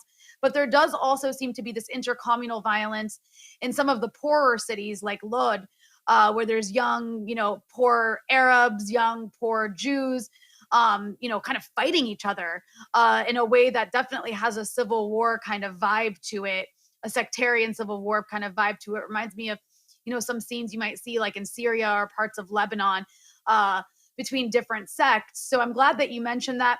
And we are, if you're tuning in now, you're watching our rolling coverage as we hear reports of the looming threat of a Gaza invasion. Dan, I'm not sure I quite believe the Israelis are actually going to invade. So far, it kind of seems to be more of a psychological warfare tactic of the threat to invade. You actually spent time reporting in Gaza. Was it when the Israelis invaded in 2014? You were there during Protective Edge, right? When the Israelis I was there. Something like, yeah. I was able to get into Gaza for the last 10 days of Operation Protective Edge, the 51-day assault on Gaza. And that was at the beginning of a 5-day ceasefire. And so I wasn't there during the mega assault, during the flattening of Shujaiya, the area in eastern Gaza, where there were these really intense clashes. And those are, real clashes between the Al-Qassam brigades and the Israeli military. But I think you're right about this threat of an invasion. It's definitely possible. It could happen. And what they've been doing is the prelude to an invasion. They've been launching artillery all over the Beit Lahia, the areas in the north, and then the areas in the east, like Shujaiya. This is where a lot of the casualties have been coming from. And this is what they do typically. They just bomb the hell out of these areas, get as many people to flee, kill as many people as they can, and then they invade. But the experience that the Israelis had last time when they invaded Shujaiya in particular, not only Shujaiya, but they basically went in and they got into firefights with the Al-Qassam brigades, and they were dealt a very serious bloody nose by a plucky armed resistance group that is technologically inferior, but strategically apparently superior in its own territory. I mean, the Al-Qassam brigades had been preparing for this invasion. So areas like Shujaiya, those places are honeycombed with tunnels and all kinds of traps, and you can be sure that the Palestinian resistance groups are ready for that kind of invasion, and that the Israelis have not forgotten that it didn't go well for them. And so when the Israelis were dealt a punch in the nose back in 2014, what they did is they pulled their soldiers out, and then they had artillery just flatten the whole place, the entire neighborhood.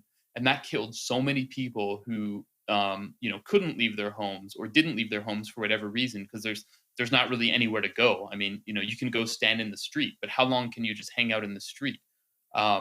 So I would not be surprised if there's actual reticence from Israel to do this, to launch an invasion, but at the same time, for its own political reasons internally, you have major bloodlust, as we see in the streets. And so, when that's a word, it's interesting you say bloodlust, Dan, because that's a word that Gideon Levy used when I spoke to him a couple of days ago. He actually said that Israeli society has a kind of bloodlust when it comes to wanting to hurt Palestinians. Well, I think we're seeing that in real time. It's totally true. Yeah, well, it's totally true. Mike, I'm curious your thoughts on this same question. I mean, I think this idea of the invincible Israeli military machine has to be one of the biggest sort of propaganda tools that's out here in the world. But I think we are seeing, and I think the point that Rania and Dan are making is, and Assad AbuKhalil earlier, is a well-taken point that despite the myth, it's not necessarily the reality. Right. Well, Israel's, of course, best at fighting people with no guns. And so their operations in the West Bank and, bombing Gaza from afar, I mean, that's where they really thrive, is being able to inflict mass killing without any risk of themselves getting hurt. And Dan's absolutely right. I mean, not only was Israel dealt a lot of casualties, and, the resistance forces in Gaza, killed a lot of Israeli soldiers in 2014 who had invaded, which was very different from the war in 2009, the war in 2012. And so they had, they had honed their tactics to adapt to the Israeli invasions. And not only did they kill a lot of Israeli soldiers, but they killed a lot of high-ranking officers. I mean, it was extremely sophisticated operations. I mean, we even had that one thing where, Gaza fighters wore GoPro cameras and snuck into an Israeli base and killed all of the soldiers on the Israeli base, where they could barely even fire a round in response, and then all escaped and then published the video footage. I mean, these were, huge victories for the Gaza resistance that, were quite humiliating for the Israeli forces. I think that for people to say that this is the biggest bombardment of Gaza, I mean, if you go back to that 2014 war, yes, the Gaza resistance inflicted, real casualties on Israeli forces who thought that they would have an easy time in Gaza. But the death toll on the Palestinian side was Israel killed about 2,200 people in that 3-month period. The vast majority were non-combatants, died in things like Dan described, of just being in the wrong neighborhood, where Israel was mad that they lost, and so they just flattened the whole neighborhood. Nearly 600 were children, and that is, a really shocking. Children and babies, infants. I mean, I think when people hear children, they think under 18, right? But an extremely large number of infants, of newborns.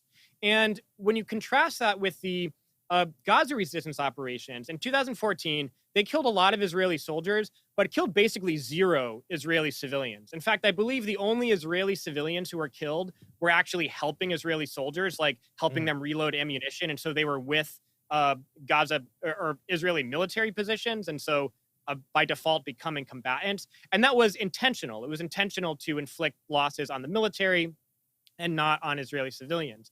And, so I think Israel in large part, retreated from there in the way that Dan described. And of course, that's in their memory. And so, yes, I mean, I think that will, on the one hand, probably give them a great deal of hesitation to try to get into real ground combat like they have before.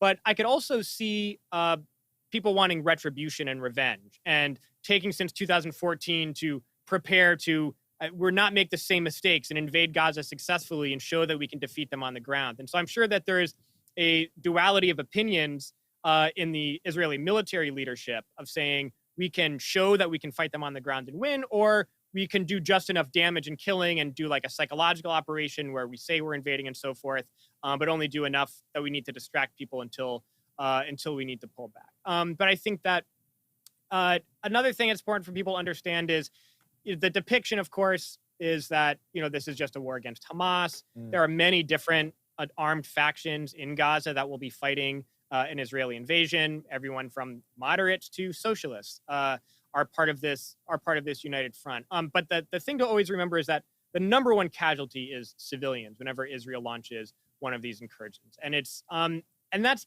not accidental. I mean, Israel knows what it's bombing, and it knows it's going where there's going to be heavy civilian casualties, but they do that intentionally. And like I mentioned earlier, it's about punishment.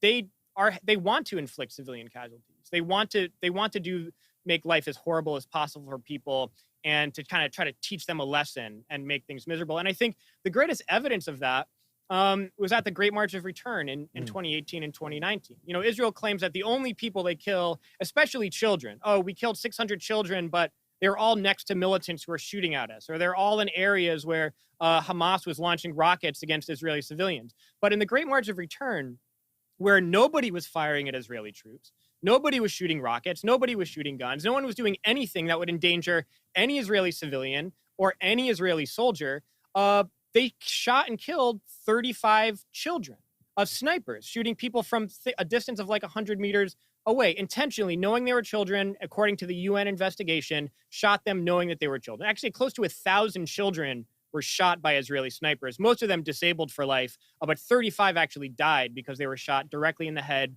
with internationally banned exploding bullets, many of them. And so that blows the lid off the whole propaganda apparatus. For Israel to say, the only civilians that die are human shields, when they were doing nothing but standing around the barrier fence at a protest, not even throwing a rock, not even getting close to the border fence, they still killed a large number of children. And that shows the real face of the Israeli military machine. They don't see people in Gaza as humans. They see them as all people who either need to die or need to get out. And because Gaza, they can't leave Gaza even if they wanted to, everyone in Gaza are people who need to die, according to the Israeli military. And that's what guides their military strategy. And that's what we're seeing right now. Mm-hmm. And you are watching us here on Breakthrough News, Freedom Side Live, our ongoing coverage here as many things happen, really. A war on Gaza, an uprising in 48 Palestine, ongoing conflicts between the Israeli occupation forces and Palestinians in the West Bank. And we will continue to update you on things that we know. Al Jazeera now reporting that there are no Israeli troops inside of Gaza, speaking to a lot of what we've heard, but there is a continued ongoing aerial assault and barrage and artillery and makeshift artillery, it seems, from some tanks, which can also be used in that manner. So a full-scale, full-spectrum assault, even if they're not on the ground. I don't want to undersell what is happening in terms of the brutality that is happening on the ground, Rania. I was reminded just by this conversation that we're having, which is, by the way, fantastic. And I'm really excited that we get to have this particular panel because everybody has so much experience with this issue in very up close, upfront ways. I remember back in 2014, there was actually this moment where the Israelis went nuts in an area of Gaza called Rafah, where the Gavati Brigade Commander Ofer Winter was carpet bombing this southern Gaza city to prevent the capture of an Israeli soldier. And this order to carpet bomb this particular area of Gaza, I mean, it went on for hours and killed an estimated like 190 Palestinians in a matter of hours because it was bombed so much. And back then, I actually went to this panel after this war had taken place where an Israeli, what they call an Israeli army ethicist. They call them an Israeli army ethicist. He actually helped write the Israeli army's guide to ethics. Spoke. Job. His name was Asa Kasher or Kasher. I'm not sure if I'm saying that right. I'm okay with butchering the names of people I don't like. So I'm just going to go with whatever I feel works. So let's call him Asa Kasher. He, Israeli army ethicist, Asa Kasher was speaking and I interviewed him afterwards. And I asked him about this particular incident where Ofer Winter, and I believe, if I'm not mistaken, Ofer Winter used like some religious, biblical reference for genocide to like get the soldiers excited, to get the Gavati Brigade soldiers excited to go in and do this campaign of carpet bombing. Anyways, all these Palestinians die. So I asked this Israeli army ethicist about it, and he told me, quote, killing 40 civilians in one go is reasonable. He argued with me it wasn't 190 civilians, it was 40 civilians, but it was a reasonable number to prevent the capture of this one Israeli soldier. And I bring that up just to give people a very specific example of how dehumanized Palestinians are in Israeli consciousness. The idea that 40 Palestinians just wiping the civilians, 40 Palestinian civilians, killing them is in the eyes of the Israeli military's top ethicist, totally moral and reasonable to prevent the capture of one Israeli soldier. So the life of one Israeli soldier is worth more than 40 Palestinian civilians. I mean, the level of dehumanization it takes to get to that number to me is just, I don't even know. Your thoughts? I mean, it's breathtaking in many ways. I mean, you have to exist almost in an alternate reality where you don't view other people not only as human, but where you view your own mission as, you know, almost ethereal or whatever it may be, in order to have that kind of mentality. I mean, that's certainly what I think. Dan, I saw you nodding your head when Rania was telling that story. Well. I'm sure you know something about it. Yeah, I mean, I went to Rafah to report on that. Maybe 2 weeks after it happened, I talked to some of the victims, and I mean, that was just one of the most horrific moments of 2014. I mean, Ofer Winter's total religious fanatic. He's a total J-cell nut job, and he's kind of the perfect example of what the Israeli military has become, kind of a religious zealot warrior over the last couple decades in particular, with the rise of kind of religious fanaticism and that has like basically religious Zionism in its most extreme form. And I mean, they just wiped out this huge swath of Rafah to prevent the capture of this one soldier, because if the Palestinians capture a soldier, then they really have leverage. They can, they can negotiate. And I mean, the stories that we heard from victims and witnesses of that, and survivors were just unreal. People, running down the street trying to survive, their family wiped out with giant explosions behind them. I mean, it's in the documentary Killing Gaza. It's also in Max Blumenthal, our friend, wrote The 51-Day War, where he covers that in his book. And I mean, Rafah has just seen some of the most intense violence, and I can only imagine what the Israelis are doing to it right now. Yeah, I mean, I think we will start to get more of that information seeping out. We have not had an updated death toll for obvious reasons since earlier in the night, but already you can see the disproportion in a major way. I think about 103, maybe 109 different numbers I've seen in terms of Palestinians killed in Gaza. It was about 7 people who had been killed in Israel, Israelis. So even though that, of course, in Gaza will be an undercount by the time we get probably a few hours in, I mean, you can already see, Mike, the just total disproportionate, I'm not good at math, so I don't know like how many times more that is, but the way that it's presented as if somehow there's 2 sides when the level of carnage is so lopsided. No, I mean, that's Israel's only way of carrying out these operations. And, you know, it's, they want to get a lot of destruction in because that is part of their overall, you know, day-to-day torture against the people of Gaza. And so, you know, they use these wars to destroy as much infrastructure as possible. So that makes day-to-day life after the war is over, whenever that is, you know, all the more difficult. And so, you know, the Palestinians are still recovering from the 2014 war, and that's very much by design. You know, the Israeli government was, you know, blocking things like concrete and other construction materials so they couldn't rebuild after it. I mean, it all plays into kind of the larger story of making life extremely difficult in Gaza.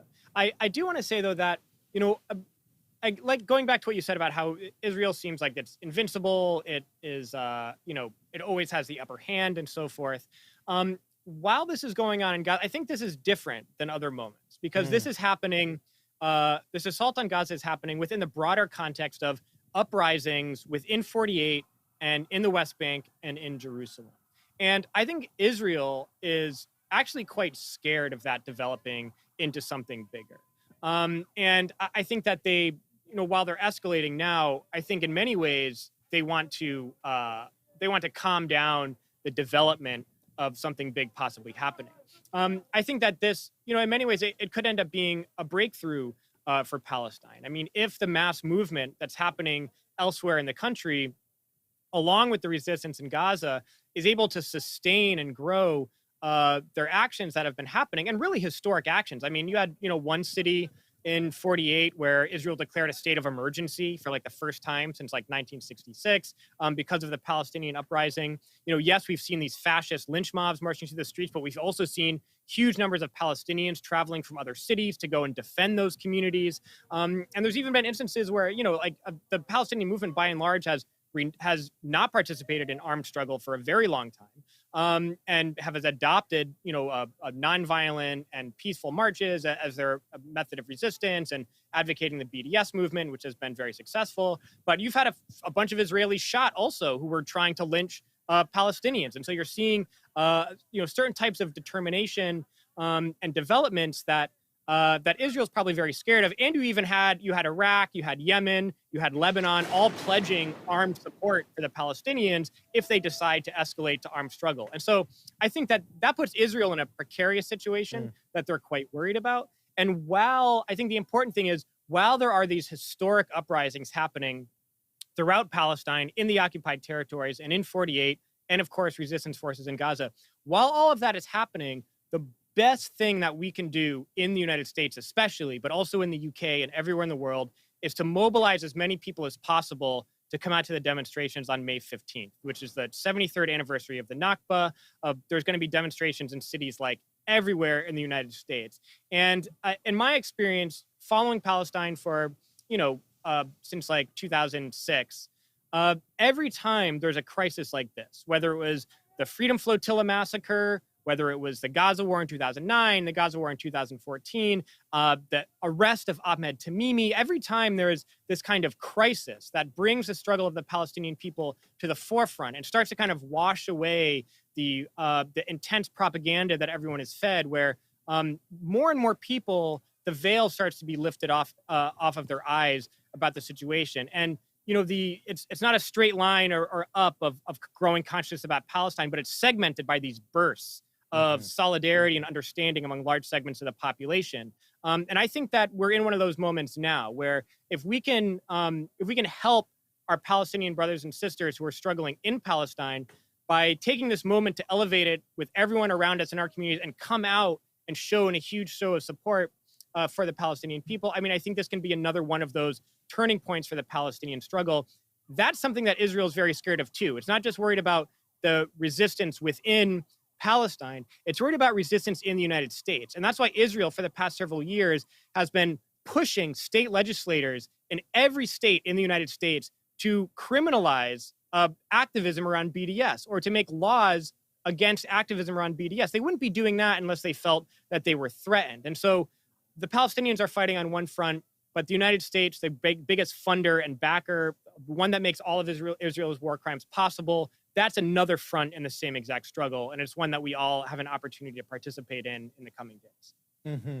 Well, Mike Prysner of the Empire Files, Dan Cohen behind the headlines, thank you both so much for joining us here on the Freedom Side Live as we continue to do our coverage. And I appreciate all the work that you all have done also on this issue over the years and ongoing. So the Empire Files behind the headlines, definitely follow both of those news sources as we move forward. But thank you both so much.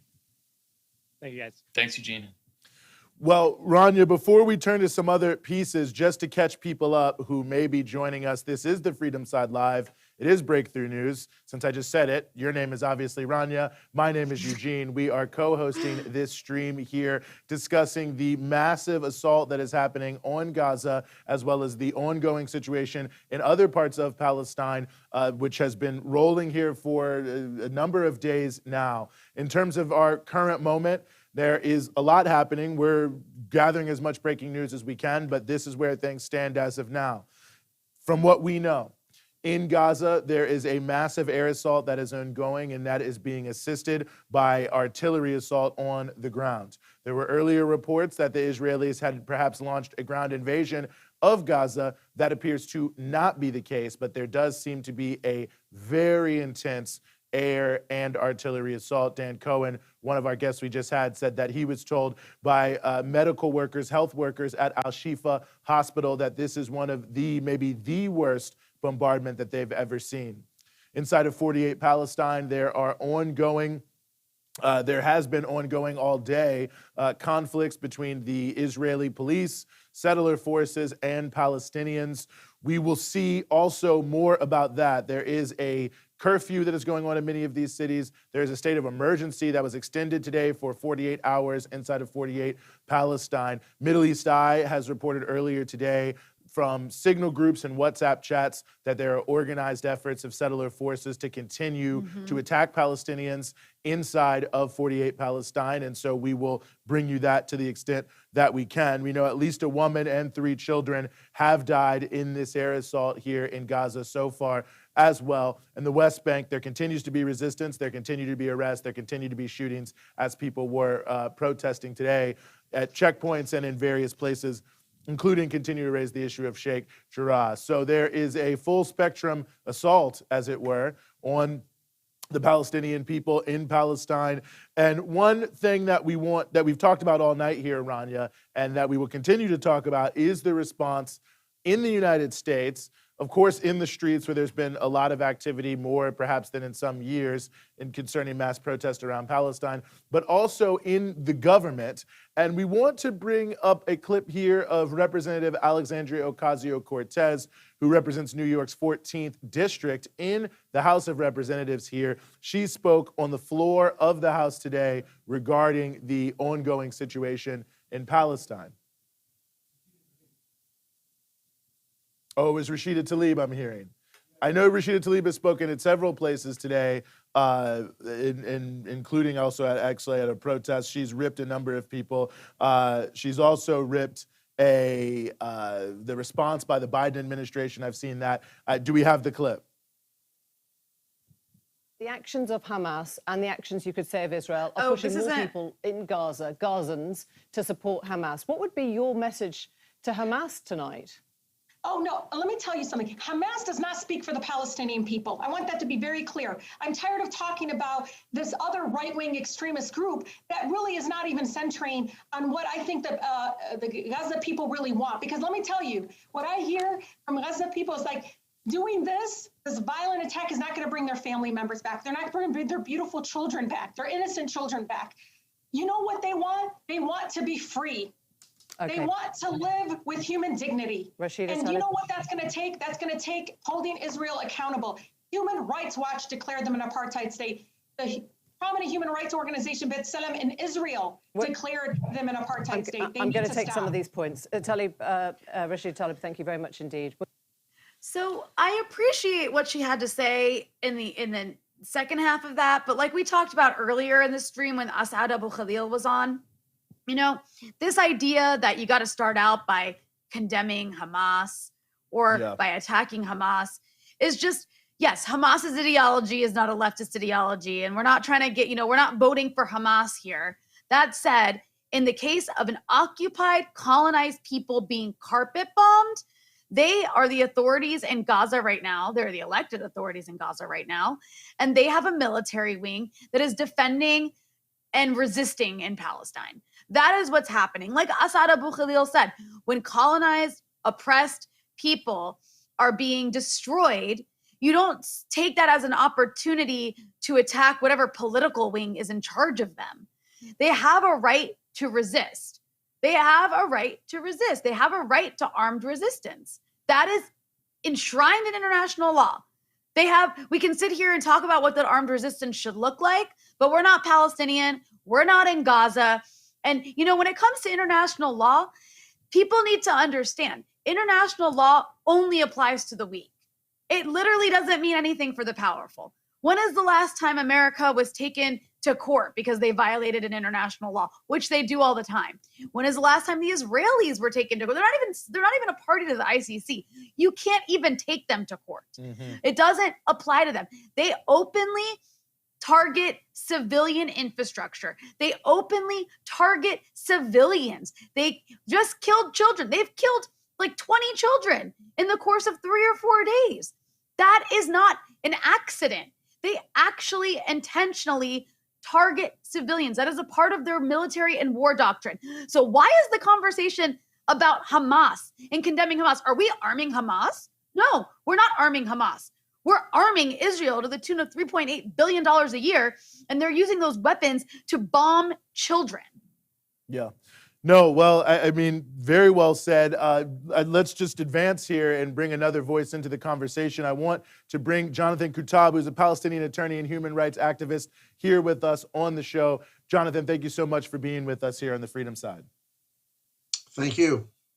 One of the things I want to ask, Jonathan, is that we've seen happen in this evening is the United States has come out and said that they now are going to back a meeting on this issue in the UN Security Council, but not until Sunday, they are saying. They've been blocking the meeting previously. I mean, how are you evaluating the response to this by the so-called international community and the role the U.S. has been playing in the Security Council? Well, the U.S. has been playing a very negative role. While the previous administration was very open, we don't care about international law at all. This administration pretends that it wants a rule-based international order. And the problem with a rule-based international order is that rules apply across the board to friend and foe alike. One of the rules is you shouldn't target civilians. It's a war crime. Another rule is proportionality. Even if somebody attacks you with a knife, you can't just use a bazooka and an anti-aircraft and totally destroy them. You can't drop 500-pound bombs on a building just because there's somebody in that building who is maybe a legitimate target. So what Israel is doing clearly violates rules, international rules of order. Never mind morality, never mind, just basic human decency. What is happening now is an extremely powerful war machine that has the hubris of thinking we can do anything. Who are they to even dare resist us? We will teach them a lesson. Even when they stop shooting rockets, we will pound them back into the Stone Age. They made it very clear. We are going after their infrastructure. We are destroying their power plants. We are preventing food and food supplies from going in. We are destroying whole buildings after we tell everybody to leave them, because that means they're no longer really any enemies there. We just want to destroy the building. to teach them a lesson. In fact, because I understand Hebrew and I can listen to what the Israelis say in Hebrew, they made it very clear. We're going after 7 or 8 major buildings because that's where the middle class and wealthier Palestinians live, so that they will suffer and be willing to pressure Hamas to stop doing whatever it's doing. So they are openly saying, we are going after civilian targets. We are using collective punishment, not we are going after military targets. If they were going after military targets, you know, they're under international law, they're allowed to do that as long as they do it proportionately and avoid civilian casualties. But here you have an entirely different situation.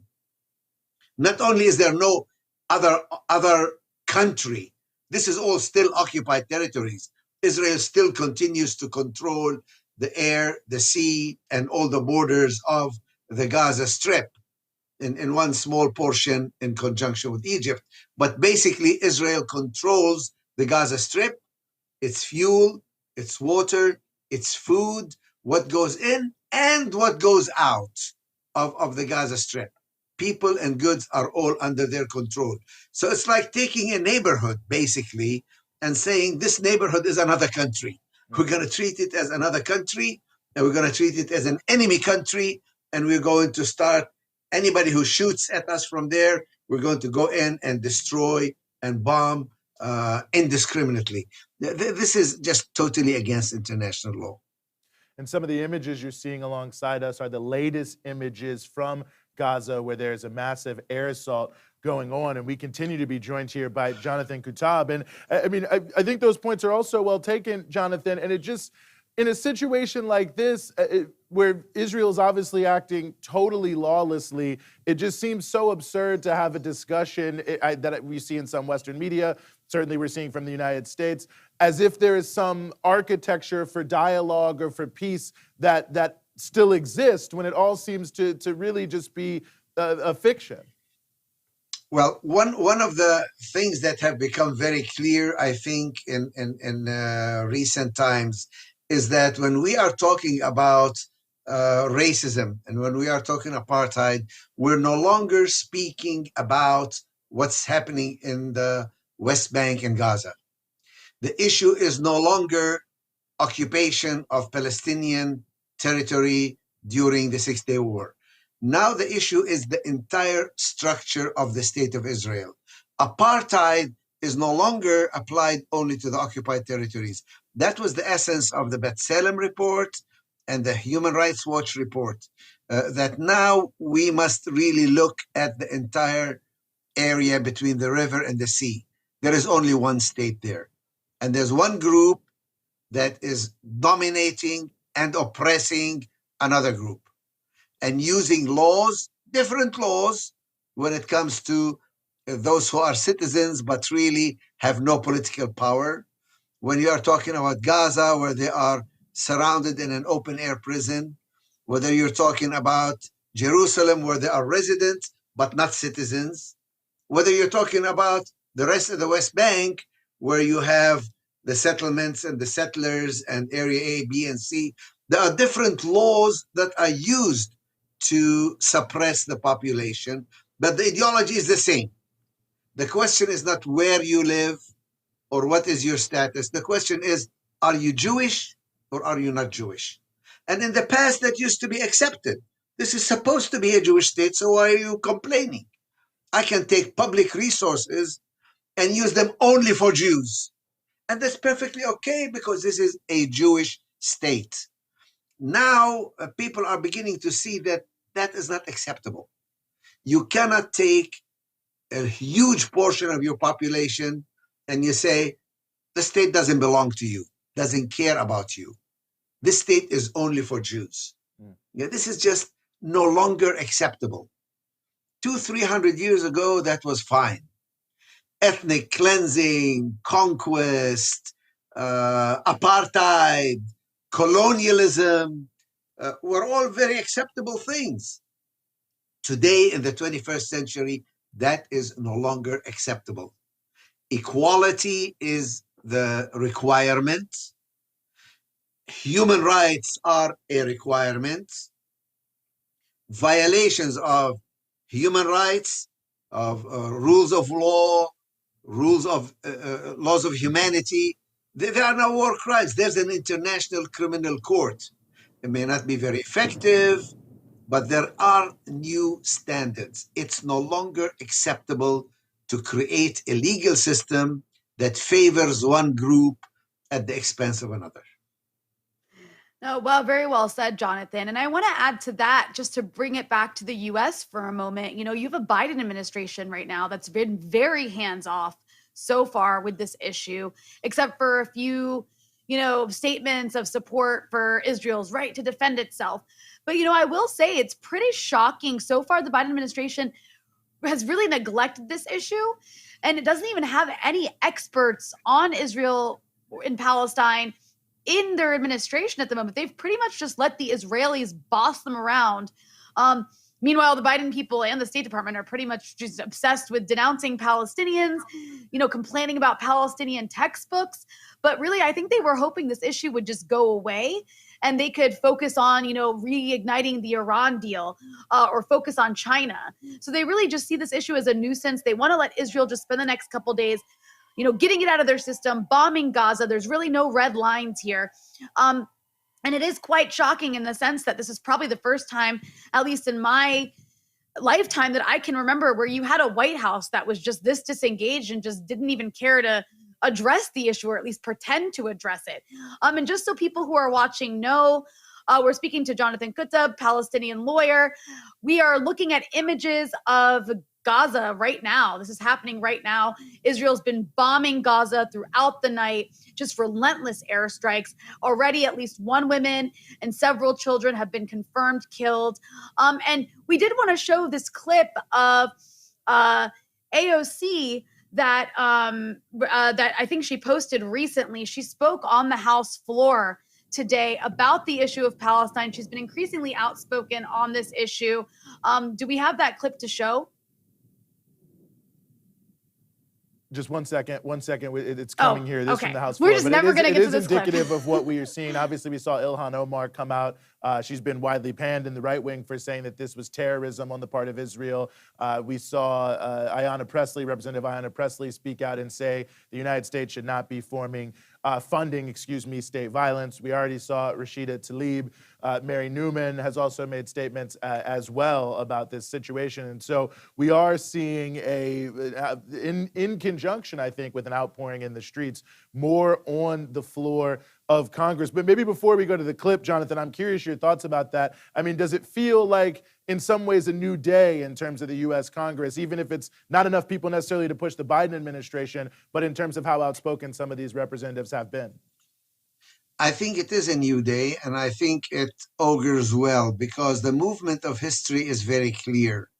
As I said, it is in favor of equality, in favor of rights. It does not tolerate a caste system or a racist system, does not tolerate apartheid. The problem of the Biden administration is that they actually came into this situation determined not to engage. Mm-hmm. They have enough on their hands.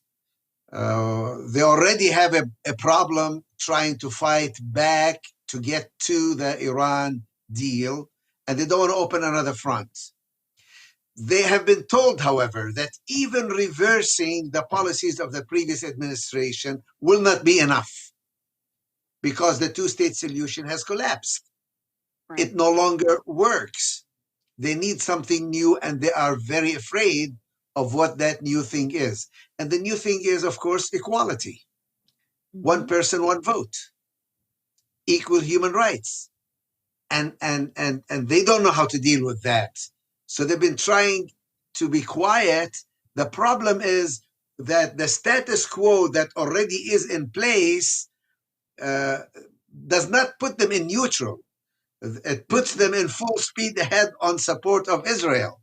So doing nothing doesn't mean that you stand in your place. It just means you're going full speed ahead on a policy that is already bankrupt and that is not working. Mm-hmm. Well, Jonathan, I appreciate you joining us. I know you've done a lot of interviews here today. We were very happy to have you give us a little bit of your time this evening. Thank you so much for joining us on Breakthrough News. Thank you very much for your coverage. No, absolutely. And we are continuing our ongoing coverage. Just a brief update here. And this is coming directly from the largest hospital in Gaza. Right now, 109 dead, including 28 children, 621 wounded. That is the most recent update. Now, of course, those numbers will always climb. I mean, you think about a lot of what's happening here, Rania, and we're talking about these airstrikes, artillery strikes. I mean, much of the death toll will not be known, maybe even for a couple days, because bodies will have to be pulled from the rubble. There will be so much destruction that it will not be 100% clear. But the most updated numbers we have, again, directly from the main hospital in Gaza, 109 dead, including 28 children, 621 wounded, and there is an ongoing massive assault, an air assault, an artillery assault. Now, some of you who are watching, and again, this is the Freedom Side live on Breakthrough News, our ongoing coverage of what's going on in Palestine. Some of you who may just be tuning in may have seen earlier that there were reports of a ground invasion in Gaza. That appears not to be happening from the information that we've gotten now, and we've talked about that quite a bit here, why that may be, but that information doesn't seem to be true. But there is a massive attack, and we have heard from our sources that many are saying this may be the worst bombardment they have ever experienced, including some of the recent wars in 2014 and at other times. So it's an outstanding, outrageous statement in many pieces, but that is more or less where things stand. Ongoing air and artillery assault in Gaza. We have an ongoing set of curfews and state of emergency in 48 Palestine. And again, that will be another story that as time goes on, we will learn more about. As we mentioned earlier, Middle East Eye reported earlier today from Signal groups and WhatsApp groups, they were able to gain access to, that there were at least plans for organized attempts of mobs, I heard the type this, of mobs who have been trained as same to Arabs thing. going into many of these areas in these cities. I heard the same thing, that these mobs are being planned on WhatsApp and planned on Signal. There's these like fanatical settler groups that are driving in from other parts, from other Israeli cities to go participate in mobs and other parts of the country to find Arabs, Palestinians to attack, destroy their neighborhoods. You know, we showed earlier on this live stream a lot of really disturbing footage of people attacking Arab storefronts, attacking people perceived to be Arab. There was also people celebrating those attacks. It's really shocking. Well, maybe it shouldn't be so shocking for those who've been covering this issue. And on that note, I think it's a good time to bring in our next guest, author and journalist Max Blumenthal. He is head of the Grayzone. He's written several books that people who are watching have probably heard of on this issue. I think, you know, a lot of what he wrote was prescient in the book Goliath. He goes into great detail about the right-wing lurch of Israeli society, moving further and further towards the right and a kind of genocidal hatred of Palestinians. So Max, welcome to the show. Welcome to the Freedom Side. Good to be on. Sorry about my picture. It's your all software. Good. Your software is, I don't know. Why don't it's you not move registered. back a little bit? I can't. I'm holding my phone, so sorry to everyone. Oh. No, I appreciate you persevering. Okay. I'm like an angle person. You're like on the my face ground looks at your weird house? from certain angles. Yeah. I'm like, yeah. Anyway, yeah, I remember my book. Thank you for that intro. My book Goliath was harshly attacked because, for example, I had a chapter called "The Night of Broken Glass," invoking the Kristallnacht pogrom against German Jews, because racist, fascistic, ethno-supremacist mobs had gone on rampages inside Tel Aviv against the non-Jewish African asylum-seeking population for several nights after they were egged on by Israeli officials. And we're seeing that again. We saw that 15 minutes south of Tel Aviv in the city of Bat Yam, which is a mixed city. There are a lot of working class Jewish Israelis, poor, very right-wing, mixed in with the Palestinian population. And they went on a rampage last night, smashed the glass storefront of a Palestinian ice cream shop owner who actually employs lots of local Jews. So it was another night of broken glass. And the portrait I painted of Israel in my book, Goliath, which came out in 2013, is being realized in the most vivid fashion imaginable on social media as people are filming themselves doing it. And yeah, you're right. This is being organized on WhatsApp. And these are mobs that are rampaging throughout mixed cities across the state of Israel, across Israel proper. Right. And, you know, you mentioned the Night of Broken Glass, the title of your chapter. And I actually thought about that a couple days ago when the Israeli Jewish mayor of Lod, where some of these, I guess, if you want to use a light term, intercommunal violence, that's probably what the New York Times would call it. When this started, community violence in the city of Lod. When the mayor came out and said, because there was Arabs and Jews fighting each other, and I guess it's a pretty, you probably know more about it than I do. It's a pretty impoverished city, both, along for both Arabs and Jews. They're pretty working class and poor. But the mayor came out and said, oh my God, there's pogroms taking place against Jews. It's Kristallnacht here. That's what he said. And I actually thought of that chapter in your book, and I couldn't help but think it was comical to hear an Israeli Jewish mayor that has pretty much like Jewish dominion over the Arabs that live in 48 Palestine, trying to say it's like the Nazi pogroms or something happening against Jews when the police and the state are all on one side. And it's not the side of the Arabs. Well, that's how most Jewish Israelis see the situation. That's how they're educated to see the situation. They see themselves in a continuous fight against impending genocide. And I write about that, the education system in my book, Goliath, how it educates you to see yourself on the verge of genocide and to lump together Nazis with Persians who are, the evildoers of the Passover tale, along with Palestinians who are, in every generation they've risen up to destroy us, we say at Passover, a really unfortunate passage that I like to leave out of the ceremony. And that's really at the core of Israeli identity. And so they believe that if they don't display total ruthlessness at all times, the Holocaust will happen again. Netanyahu genuinely believes this. He says this. He has blamed explicitly Palestinians for the Jewish genocide in Europe. He blames, the Palestinian Mufti for not only collaborating with Hitler, but for guiding the final solution. He said this in Hebrew speeches to the nation.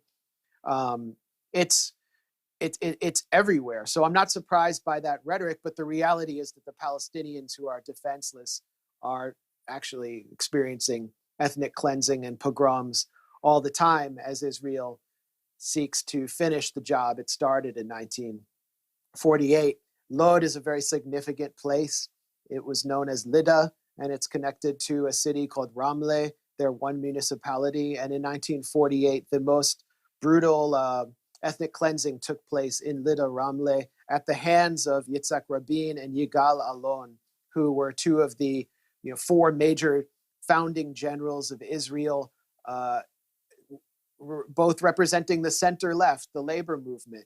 And they presided over this slaughter. They went to, or this ethnic cleansing. They went to David Ben-Gurion, who became the first prime minister of Israel. And they said, what do we do with these 200,000 Arabs in Lida? And Ben-Gurion, he watched what happened at the Nuremberg trials, where this paper trail had established the basis for the prosecution of Nazi leaders for not genocide, but for atrocities, for war crimes. And so Ben-Gurion, instead of uttering a single word, he went like this. That was the story. Rabin recounted that in his memoir. And so they took that to be remove them. So they went in, they carried out some massacres, but basically frightened the population. They used a weapon called the Davidka, which would basically make a massive sound. It was like an early percussion grenade, and it would just frighten the population into running. They ran east towards Ramallah, towards the West Bank, never to return again. It was called the Lida Death March because they were shot at and massacred on the way. But a portion of the Palestinian population remained, and they live in like third-class status there. Some of them even live in parts of the city that are considered illegal. So I've actually seen demolitions, home demolitions inside Lida, where a family's entire home would be destroyed, just like in the West Bank, because they had expanded it because their family was growing. And the local municipality, which is run by right-wing ethno-supremacists, said, you know, you can't build there. I went to a de facto refugee camp where there was just piles of rubble, families sleeping in tents in the middle of this Israeli city, 15 minutes from Tel Aviv, Lod. And this is the conditions they're living in. Just total deprivation, separation, and then Jewish Israelis are being moved in just like settlers. Actually, in 2013, a lost tribe from Peru living in the Amazon jungle, determined by some settler rabbis to be Jewish, and they moved them into Lod, and gave them homes, whereas Palestinians are not even allowed to expand their homes. So this is the apartheid that we're witnessing just right inside, just a short taxi ride from Tel Aviv. But we're not even talking about the Gaza Strip or the West Bank here. I mean, I'm almost speechless. Maybe what I'll just do to advance the ball, one of the images has come out. I'm sure you've already seen this, Max, but I think it's a piece of everything you've been saying so far in terms of the mentality of so many of these people. And I want to show it here. It's of some young women celebrating, as you can see. Well, that was a little bit of it. So let's just bring it up here.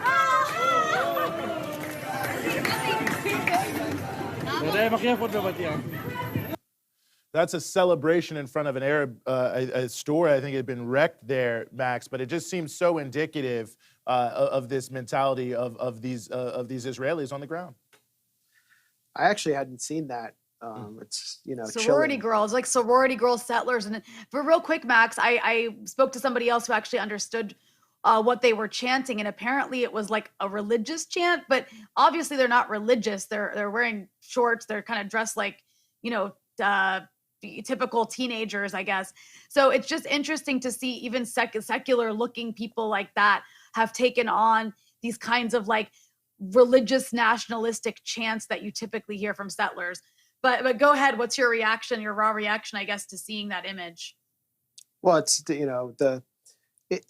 the religious nationalism is mixed in with the secular understanding of Zionism. I mean, that's where the exceptionalism comes from.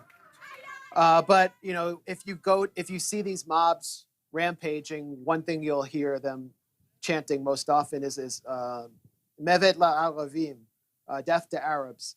This is like Mevet la'Aravim. I would hear it at so many right-wing rallies in Israel. Our friend David Sheen, who lives in Haifa, a Jewish Israeli journalist, he says this should be the Israeli national anthem. This isn't about just massacring Arabs. It's about eliminating their presence, ending the game. And the youth of the Jewish Israeli youth who go through the education system expecting to be conscripted into the Israeli army at age 18, where their views grow more right-wing, they're conditioned to be in that army consistently throughout their life. And the fear of losing them so that they don't conscript is so extreme that the education system has been pushing a much more anti-Palestinian curriculum. It's no surprise that Netanyahu's, one of his strongest challengers, Gideon Sa'ar, who is more right-wing than Netanyahu in many ways, was the education minister who helped bring this curriculum in. And we're seeing the product of it in the streets right now, particularly in mixed cities. I mean, I remember I actually visited an Israeli army base in the West Bank that carried out the raids on the villages protesting the wall, carried out raids around the Ramallah district, and spoke to some of the border police. And these are kids from young backgrounds, young people from poor backgrounds in the mixed cities, mostly Mizrahim, Jews of Arab descent, as well as Druze. These are different from, your Druze family, Rania. The Druze in Israel, they rely on the army for their income. And so they're just anti-Palestinian as a matter of business. And what they would tell me is, we are just sick of having these negotiations and this endless conflict and these rockets. And what we want is a leader to just push the button, like a nuclear button that will eliminate all the Palestinians, so we don't have to go out there and do these raids anymore. And that is the prevailing mentality that you see in these streets. Somebody just push the button, eliminate the Palestinians from our lives, and then we will know peace. And then we won't have to bother with this anymore. And life will be utopia. And that's why Netanyahu has sent ground troops to Gaza. It's to satiate the bloodlust that's emanating from these core cities. But the reality is that for a figure like Netanyahu, or just for Israeli society itself, it is impossible to unite this very fractious Jewish population where people come from around the world, often not even knowing conversational Hebrew, to unite them except against the one group that's beneath them all on the totem pole, Palestinians, Palestinian Muslims. And that's what Netanyahu has done so masterfully. That's how he stayed in power at the end of every election cycle. He'll say, the Arabs are coming to vote. You all get out and vote for me. You know, if you watch TV in Israel, there are subtitles for people who are just learning Hebrew, who are just coming there and assimilating. And there will be Hebrew with like vowels or easier to understand words. And so this is not the most cohesive society. And the thing that keeps it together is the fear and loathing of the other, the unpeople, the Palestinians. And right now, Israel is going through a period of deep unification. And Netanyahu is loving every moment of it. Of course. And, you know, I have another question I want to ask you, Max. I just want to shout out to the super chatters. Spencer Richard says, great, keep up the good work. Will, and then I almost said Will Whiteman's name. Rebecca Leon says, amazing coverage and info. Thank you, Mike Prysner. You're the best. Thank you, and I also want to note, Max, that there's news that there are protests erupting across the West Bank against the Gaza attack. So I want to move this conversation to the Palestinian side of things for a moment, because I think this is the first time in a very, very long time that we've seen such a widespread assault on Palestinians, not just in one place, right? Not just in Gaza, not just in the West Bank, but it's like an all at once assault against Palestinians everywhere, across from the river to the sea. But there's also a response like we've never seen before. And you talked about the unification, the attempted unification on the Israeli side. There seems to kind of be a sort of unification. I don't want to romanticize it too much, but on the Palestinian side, you know, Hamas responded with rockets to provocations in Jerusalem, and Palestinians in occupied East Jerusalem cheered it. People in the West Bank cheered it. Some people inside 48 Palestine cheered it, protested in solidarity with, you know, Palestinians in occupied East Jerusalem, are against the attacks on Gaza. So having spent the amount of time you've spent in this particular part of the world, do you see a significance in the response from the Palestinian side of things? That's a great question or theme to pick up on.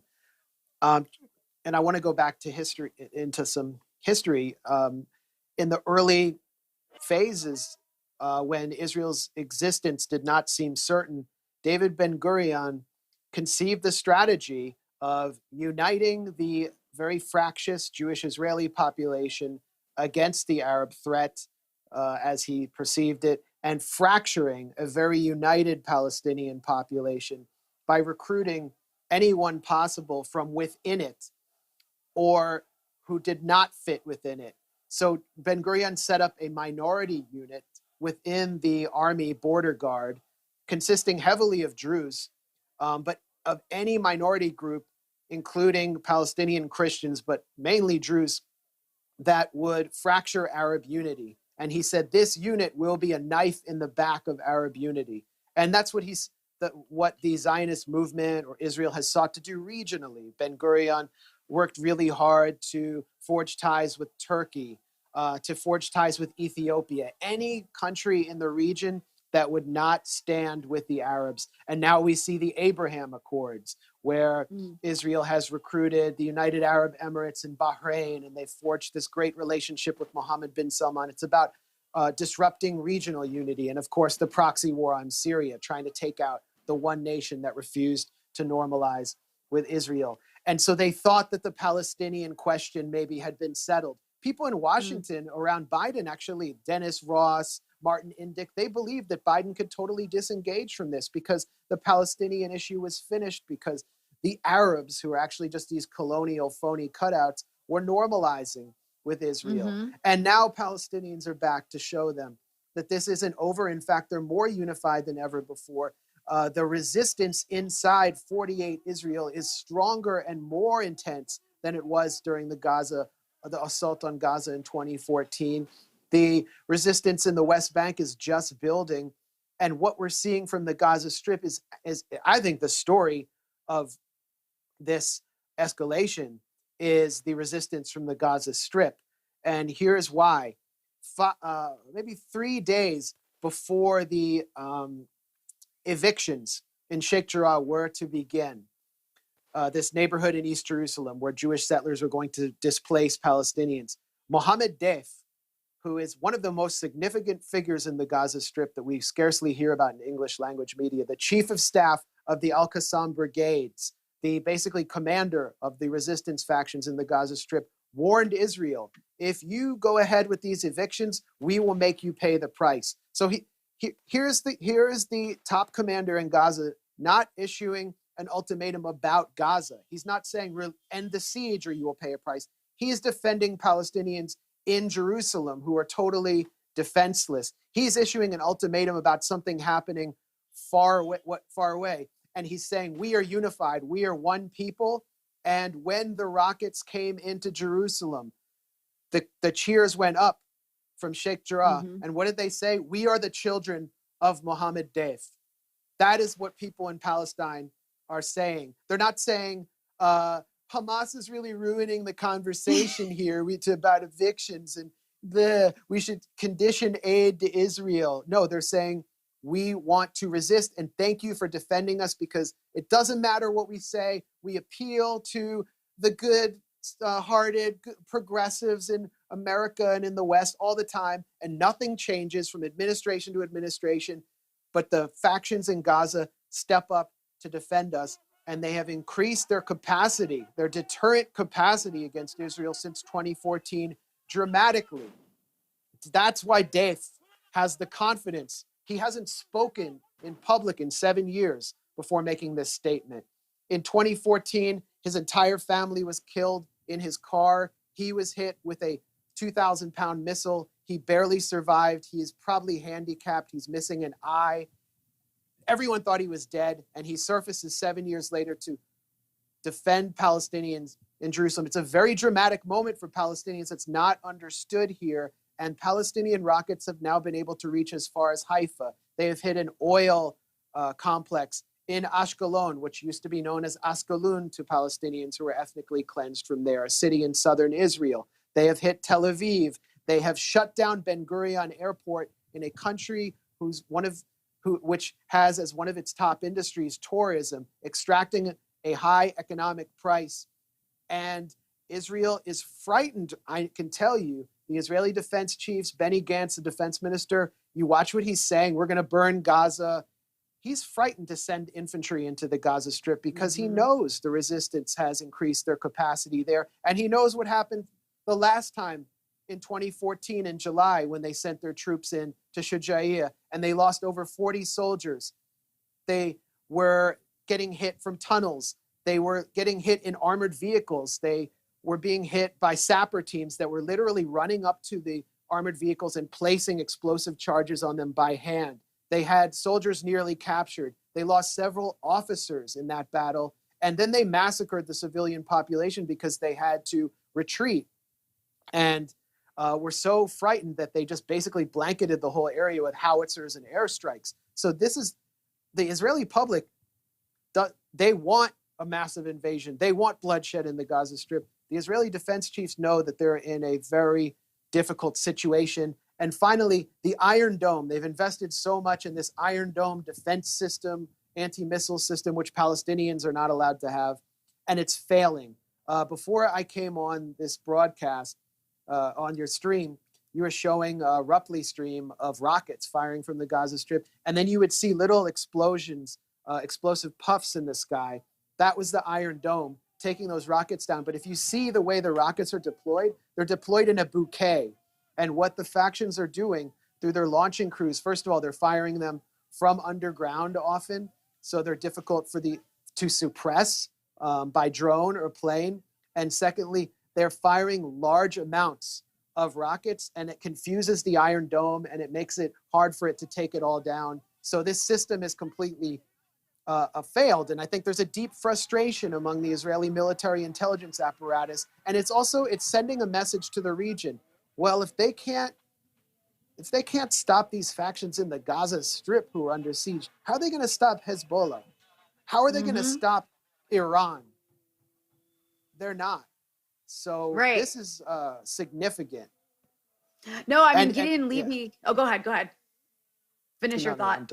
I was just going to say, he actually specifically said that's what Israelis are talking about. They're saying, geez, if like Hamas can do this much damage and they're under air, land, and sea blockade, and they were able to gather that many rockets and rain rockets down on Tel Aviv, imagine what Hezbollah, which has way more sophisticated weaponry and larger numbers, has been training basically alongside or working alongside a conventional army, learning how to do offensive operations alongside the Russians in Syria. Imagine the damage they could actually do, which would be way more significant, not to mention Iran, which is an actual state. And so I want to note shout out to all the Palestine solidarity people who wanted regime change in Syria. I'm sure this would have, and to all the Muslim influencers who are like, Biden's going to be better on Palestine. Shout out. Well, also Iran. I mean, let's remember Hamas wouldn't have these weapons if it wasn't for Iran. There's a reason. The reason there is Palestinian military resistance is because of Iran. And we can't discount that. I just want to use this opportunity again to say there are reports of thousands of people out, specifically in Nablus and Jenin, protesting the Israeli air assault on Gaza. And I'm getting messages from lots of people. I don't know if it's like wishful thinking or hyperbolic excitement, but that, this might be the intifada that overthrows the corrupt Palestinian Authority. I don't know. We could, who knows? What's happened this week has been pretty unprecedented in so many ways. So anything is possible. I mean, in a way, what does this mean for the Palestinian Authority? They're just like a bunch of dinosaurs who've been they haven't even existed this week. Everything that's happened, and they're just kind of sitting on their hands. I think Mahmoud Abbas made a statement. Nobody cared. I think this is kind of this is just, everybody knows that. It's like confirming that they just don't matter at all. And that's why they had to cancel these elections. Remember, Palestinians were supposed to have elections, and the Palestinian Authority canceled those elections partly because they knew they would lose. Exactly. They have no support. But yeah, I mean, I think this also speaks to, the intifadas that have happened in the past happened, when there was no real or no organized Palestinian leadership. There isn't really an organized Palestinian leadership right now, but people in the streets are kind of taking things into their own hands, whether we're talking about people in the West Bank or people in 48 Palestine, or definitely the resistance factions in Gaza. It's also interesting to see that people, the Syria issue definitely did a number on the Palestine solidarity movement. And it did seem for a while, like even I started to believe that the issue of Palestine didn't matter anymore, that they had really successfully destroyed that. But even in the US, I'm seeing a level of, uniting around this issue that I haven't seen in a very, very long time. And I'm even seeing members of Congress speak out in ways that we've never heard, even if it's just rhetorical. And, then you mentioned the Biden administration's kind of disengagement and not paying attention, but, you do have people in Congress supporting BDS and speaking out. I mean, Max, think about 2014. What is the difference in the reaction from American politicians? It seems to me like liberals, especially Democrats, are having an increasingly difficult time being okay with the image of Israel that's coming out to the world, which is an image of right-wing, ethno-religious chauvinism and almost like fascistic, and you just can't deny it anymore. And I mean, I know behind the scenes, there's a lot of Democrats inside the Biden administration who are horrified and disgusted by what Israel's doing and their behavior. but they just can't say it publicly. Yeah, a lot to chew on there. Sorry, I just gave you like 12 different things. I guess I'll try to take on two of those themes. First, with what's happening in Congress. I mean, parse Rashida Tlaib's language carefully. She's saying we should condition aid to Israel. She's not saying we should end aid to Israel. And she had just gone on on an interview in the UK, I believe, where she denounced Hamas. She denounced the resistance, disassociating herself. It's that kind of respectability politics that we've been with, whether it's more amplified and it comes with images of suffering Palestinians, is not going to succeed within the Democratic Party because they have no place for true solidarity with Palestine. The Democratic Party is not a small d Democratic Party. They will never allow in that party, in our lifetime, a genuine platform at the DNC that calls for the liberation of Palestine or the removal of aid to Israel. It's not going to happen. And what we're seeing is another performative display by the squad to convince us that there is some kind of hope within that party on this issue. There might be hope for some other things, $15 minimum wage or something, but on this issue, I'm pretty much convinced that no. And what we should be calling for, aside from actual BDS, sanctioning Israel, divesting from it, is that AIPAC should be registered as a foreign agent and treated as such. And I don't know why everyone's so afraid to, no one in Congress is saying that. I look at Biden and I see the face of the Democratic Party since 1967, someone who's been in the party almost since the party became officially pro-Israel. And he seems completely disengaged. But you have Lloyd Austin going over to Israel. You have Tony Blinken meeting with his counterpart. They're all fully aligned with Israel, no matter what it does. And for us to think that if we temper our language and we work within the confines of Washington, that we're going to produce some kind of change, it really misunderstands where the whole world is heading right now. Because before Palestine moves from the one-state reality of apartheid to a one-state reality of a binational state, where Palestinians actually have democratic representation, there's going to have to be a multipolar world.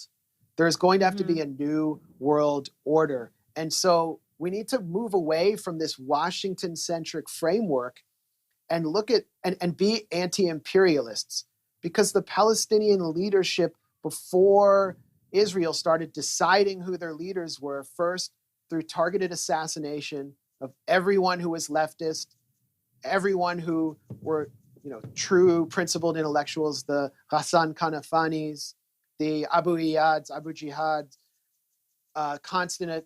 George Habash survived so many assassination attempts, then choosing them through the Oslo Accords and this whole phony peace process. Before that, Palestinian leadership was completely anti-imperialist, and they understood that the United States, as long as it was a unipolar world power or the predominant world power during the Cold War, as long as that was the case, Palestine would remain occupied. Now, right. I don't think China wants to liberate Palestine. Is wanting to march in and liberate Palestine. But if we look at the statements from their foreign ministry this week, they've been mocking the State Department for saying that Palestinians have no right to defend themselves. Li Jianjiao, the foreign ministry spokesman, put out a tweet mocking Ned Price, Major Ned Energy, refusing to answer a question about whether, I don't know if NED stands for National Endowment for Democracy, but anyway, he's the State Department spokesman. And it was like this pathetic display. And you have China's, top foreign ministry representative, other than the foreign minister himself, mocking him. You have China trying to get through a UN session to end this crisis and the US blocking it. This is partly why the US is so afraid of China as a rising power, This is a country that has been colonized by the West. It is also a country that has no Israel lobby. There's no Chinese AIPAC. They may want to have good relations with Israel because they favor stability in the world. But the difference between China and the United States, besides that history of them being colonized, besides them being officially socialist, is they believe in international law as a way of ordering the world. And the Biden administration believes in what they call the rules-based order. They say that all the time. China needs to respect the rules-based order. So where are the rules? Where can we read those rules, Biden? Where are they, Tony? We don't know.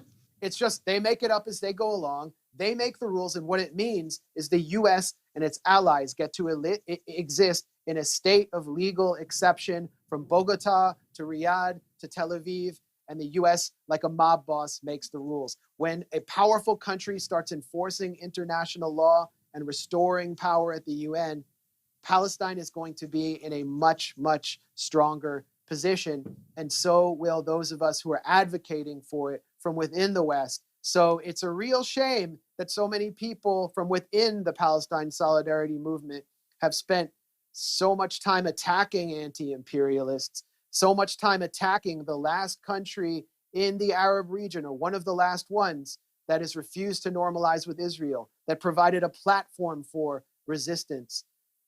I'm talking about Syria. And who's supplying the factions in Gaza? Who is it? Those with what's not homemade weapons. Who's providing them logistics?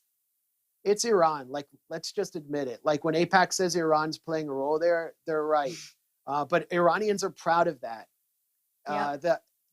They are proud because this is the legacy of Qasem Soleimani, and this is why the U.S. is demanding in the JCPOA negotiations for a new Iran deal that Iran end what they call its support for terrorism. That means end your support for the resistance factions in the Gaza Strip. Leave them defenseless like the Palestinians in Jerusalem so Israel can just rampage.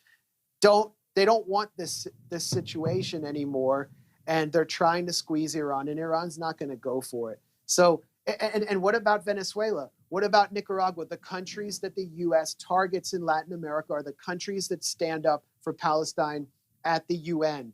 I remember the second time I was in Venezuela, in Caracas, the first time I saw a speech by the Vice President, Delcy Rodriguez, who I was able to interview last December. She was wearing a kufiya and speaking out for Palestine.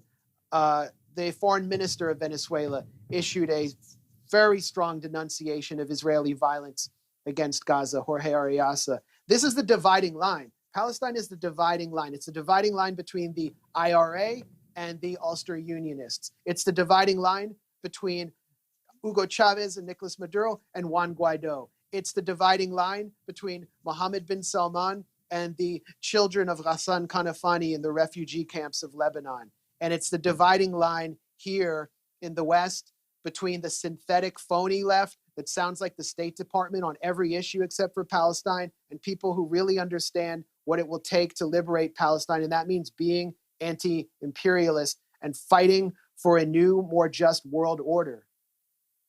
That was really well said, Max. I very quickly want to remind everybody we're talking to Max Blumenthal.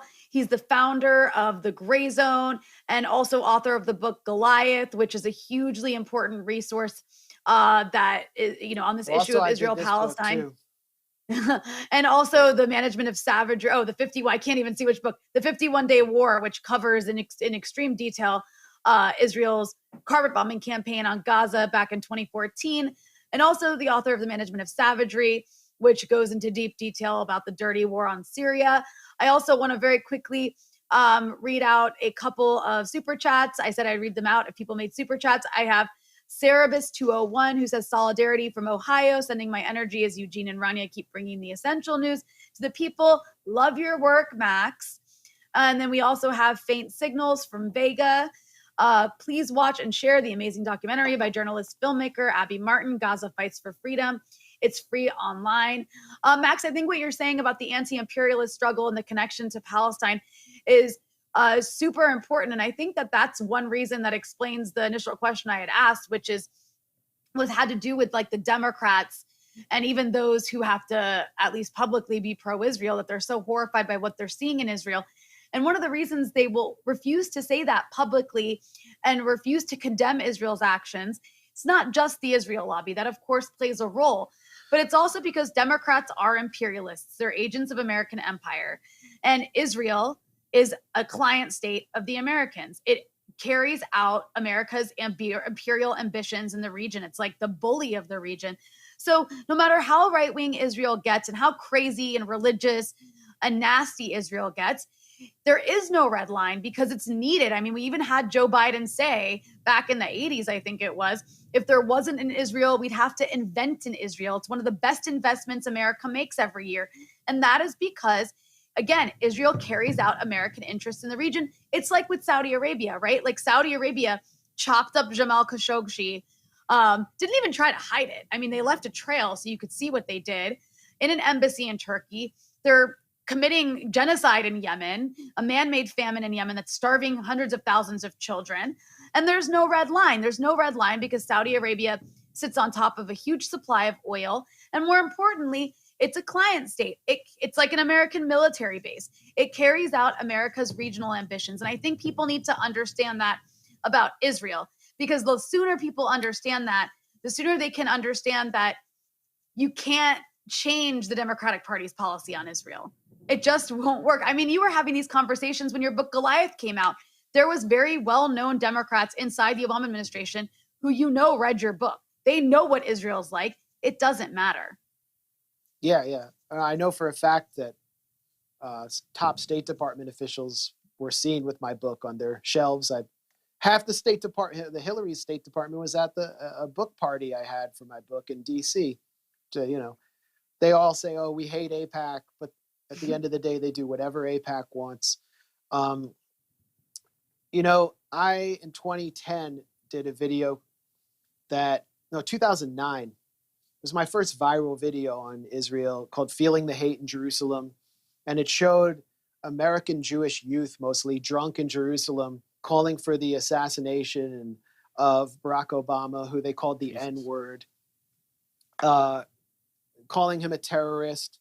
It was banned by YouTube. Well, first of all, it went viral. 50 Cent put it on his site. I sent it to his manager, who I happen to know, and he put it on his site. And then it started going viral among Black Americans who were like, this is just insane racism. They never really been able to see the full brunt of Israeli racism and the kind of white supremacy it attracts. And it just started going viral everywhere. In like 2 hours, it had 500,000 views. This is in like the good old days of YouTube. And I think it was the first video that YouTube prominently censored. It was banned by YouTube. It was banned by Vimeo. The Huffington Post banned it. I was doing some writing for them at the time. They banned it. They said, this is not news. I was attacked by Ta-Nehisi Coates, who was, trying to suck up to Jeffrey Goldberg, former Israeli prison guard at the time. I was attacked by Adam Serwer. All these liberals were attacking me because they didn't want anyone to think that Obama couldn't make progress on Israel-Palestine, and that they thought, Israelis really do love Obama and they're going to welcome him. He says that his name isn't Barak, it's Baruch. And why did they hate him? Because Obama had been friendly with Rashid Khalidi at some point in Chicago, the Palestinian academic. Ali Abu-Nima knew Obama. He saw him for the opportunist he was. He never believed that he would do anything. But he'd given a speech in Cairo like 2 nights before that I filmed this video. And that frightened Israel. And I think that if Obama had gone ahead and actually put serious pressure on Israel, which actually means withholding loans, as George H.W. Bush did with Yitzhak Shamir on settlement expansion, but really withholding loans, withholding military support, and to get a real Palestinian state, he would have been assassinated. There would have been plans to assassinate him. It would have been Dallas. And if not assassinate him, then other black operations would have been enacted against him. And there is a history of this, but it's usually with Arab leadership or Palestinian leadership. There is a history of Israel targeting figures in the West, but not doing it with physical assassination. It politically assassinated Jeremy Corbyn in the UK. And as our friend Asa Winstanley has demonstrated, it was using literal intelligence assets within the Labour Party and within UK to do it. People taking money from the Israeli embassy. This has been Bernie Sanders, if you know anything. Mm-hmm. And they know that. US leaders know this. They know that that Israel is ruthless.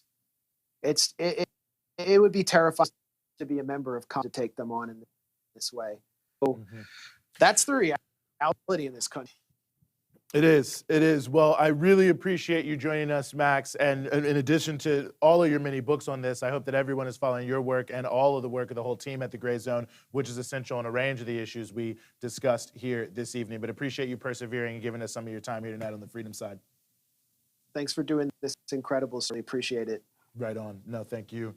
Well, Rania, that is going to bring us towards a close here. Now, before we close, I do want to just remind people that the attacks on Gaza are, in fact, ongoing. There have been 109 deaths so far, hundreds and hundreds of casualties. It's going to be worse. It's a massive air and artillery assault on Gaza. Some are saying that in Gaza itself, that it is the worst they have ever experienced, including some of the past wars. So there are going to be bodies pulled out of the rubble and a lot of discussions. That 109 people dead certainly will rise overnight here for us in the United States who are watching. Of course, I think we're already in Friday in Palestine. There are protests that have started all across the West Bank. I think you mentioned Nablus.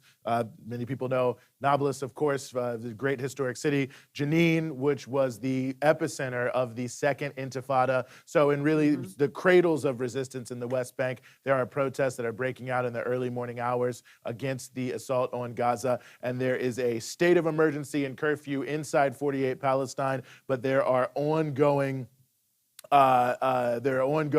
clashes happening there. The Turkish media is reporting that at least 3 Palestinians were wounded by Israeli police at the Damascus Gate in East Jerusalem. And we know that there were many, many plans for ongoing clashes from settlers. So I'm sure overnight there will be much more on that as well in terms of what the outcome was. But there is an extension today, 48 hours of the state of emergency inside 48 Palestine. So there'll be much more to say about all of this. We will continue to cover all of this on Breakthrough News. So if you are watching on YouTube, if you're watching somewhere else, go to youtube.com/Breakthrough News. Subscribe to the channel, hit the bell so you can get alerts because we're going to continue to be doing things. We'll go live if we have to, just like we did on Tuesday, whatever it takes to make sure that we're covering this story and bringing you all of the important updates as this moves forward, as Palestine continues to be under attack. So for myself, Eugene Puryear, for my colleague, Rania Khalek, and for all of us at Breakthrough News, thank you so much for watching us here on the Freedom Side. We'll be back with you on the Freedom Side next week, but we're with you every day here on Breakthrough News.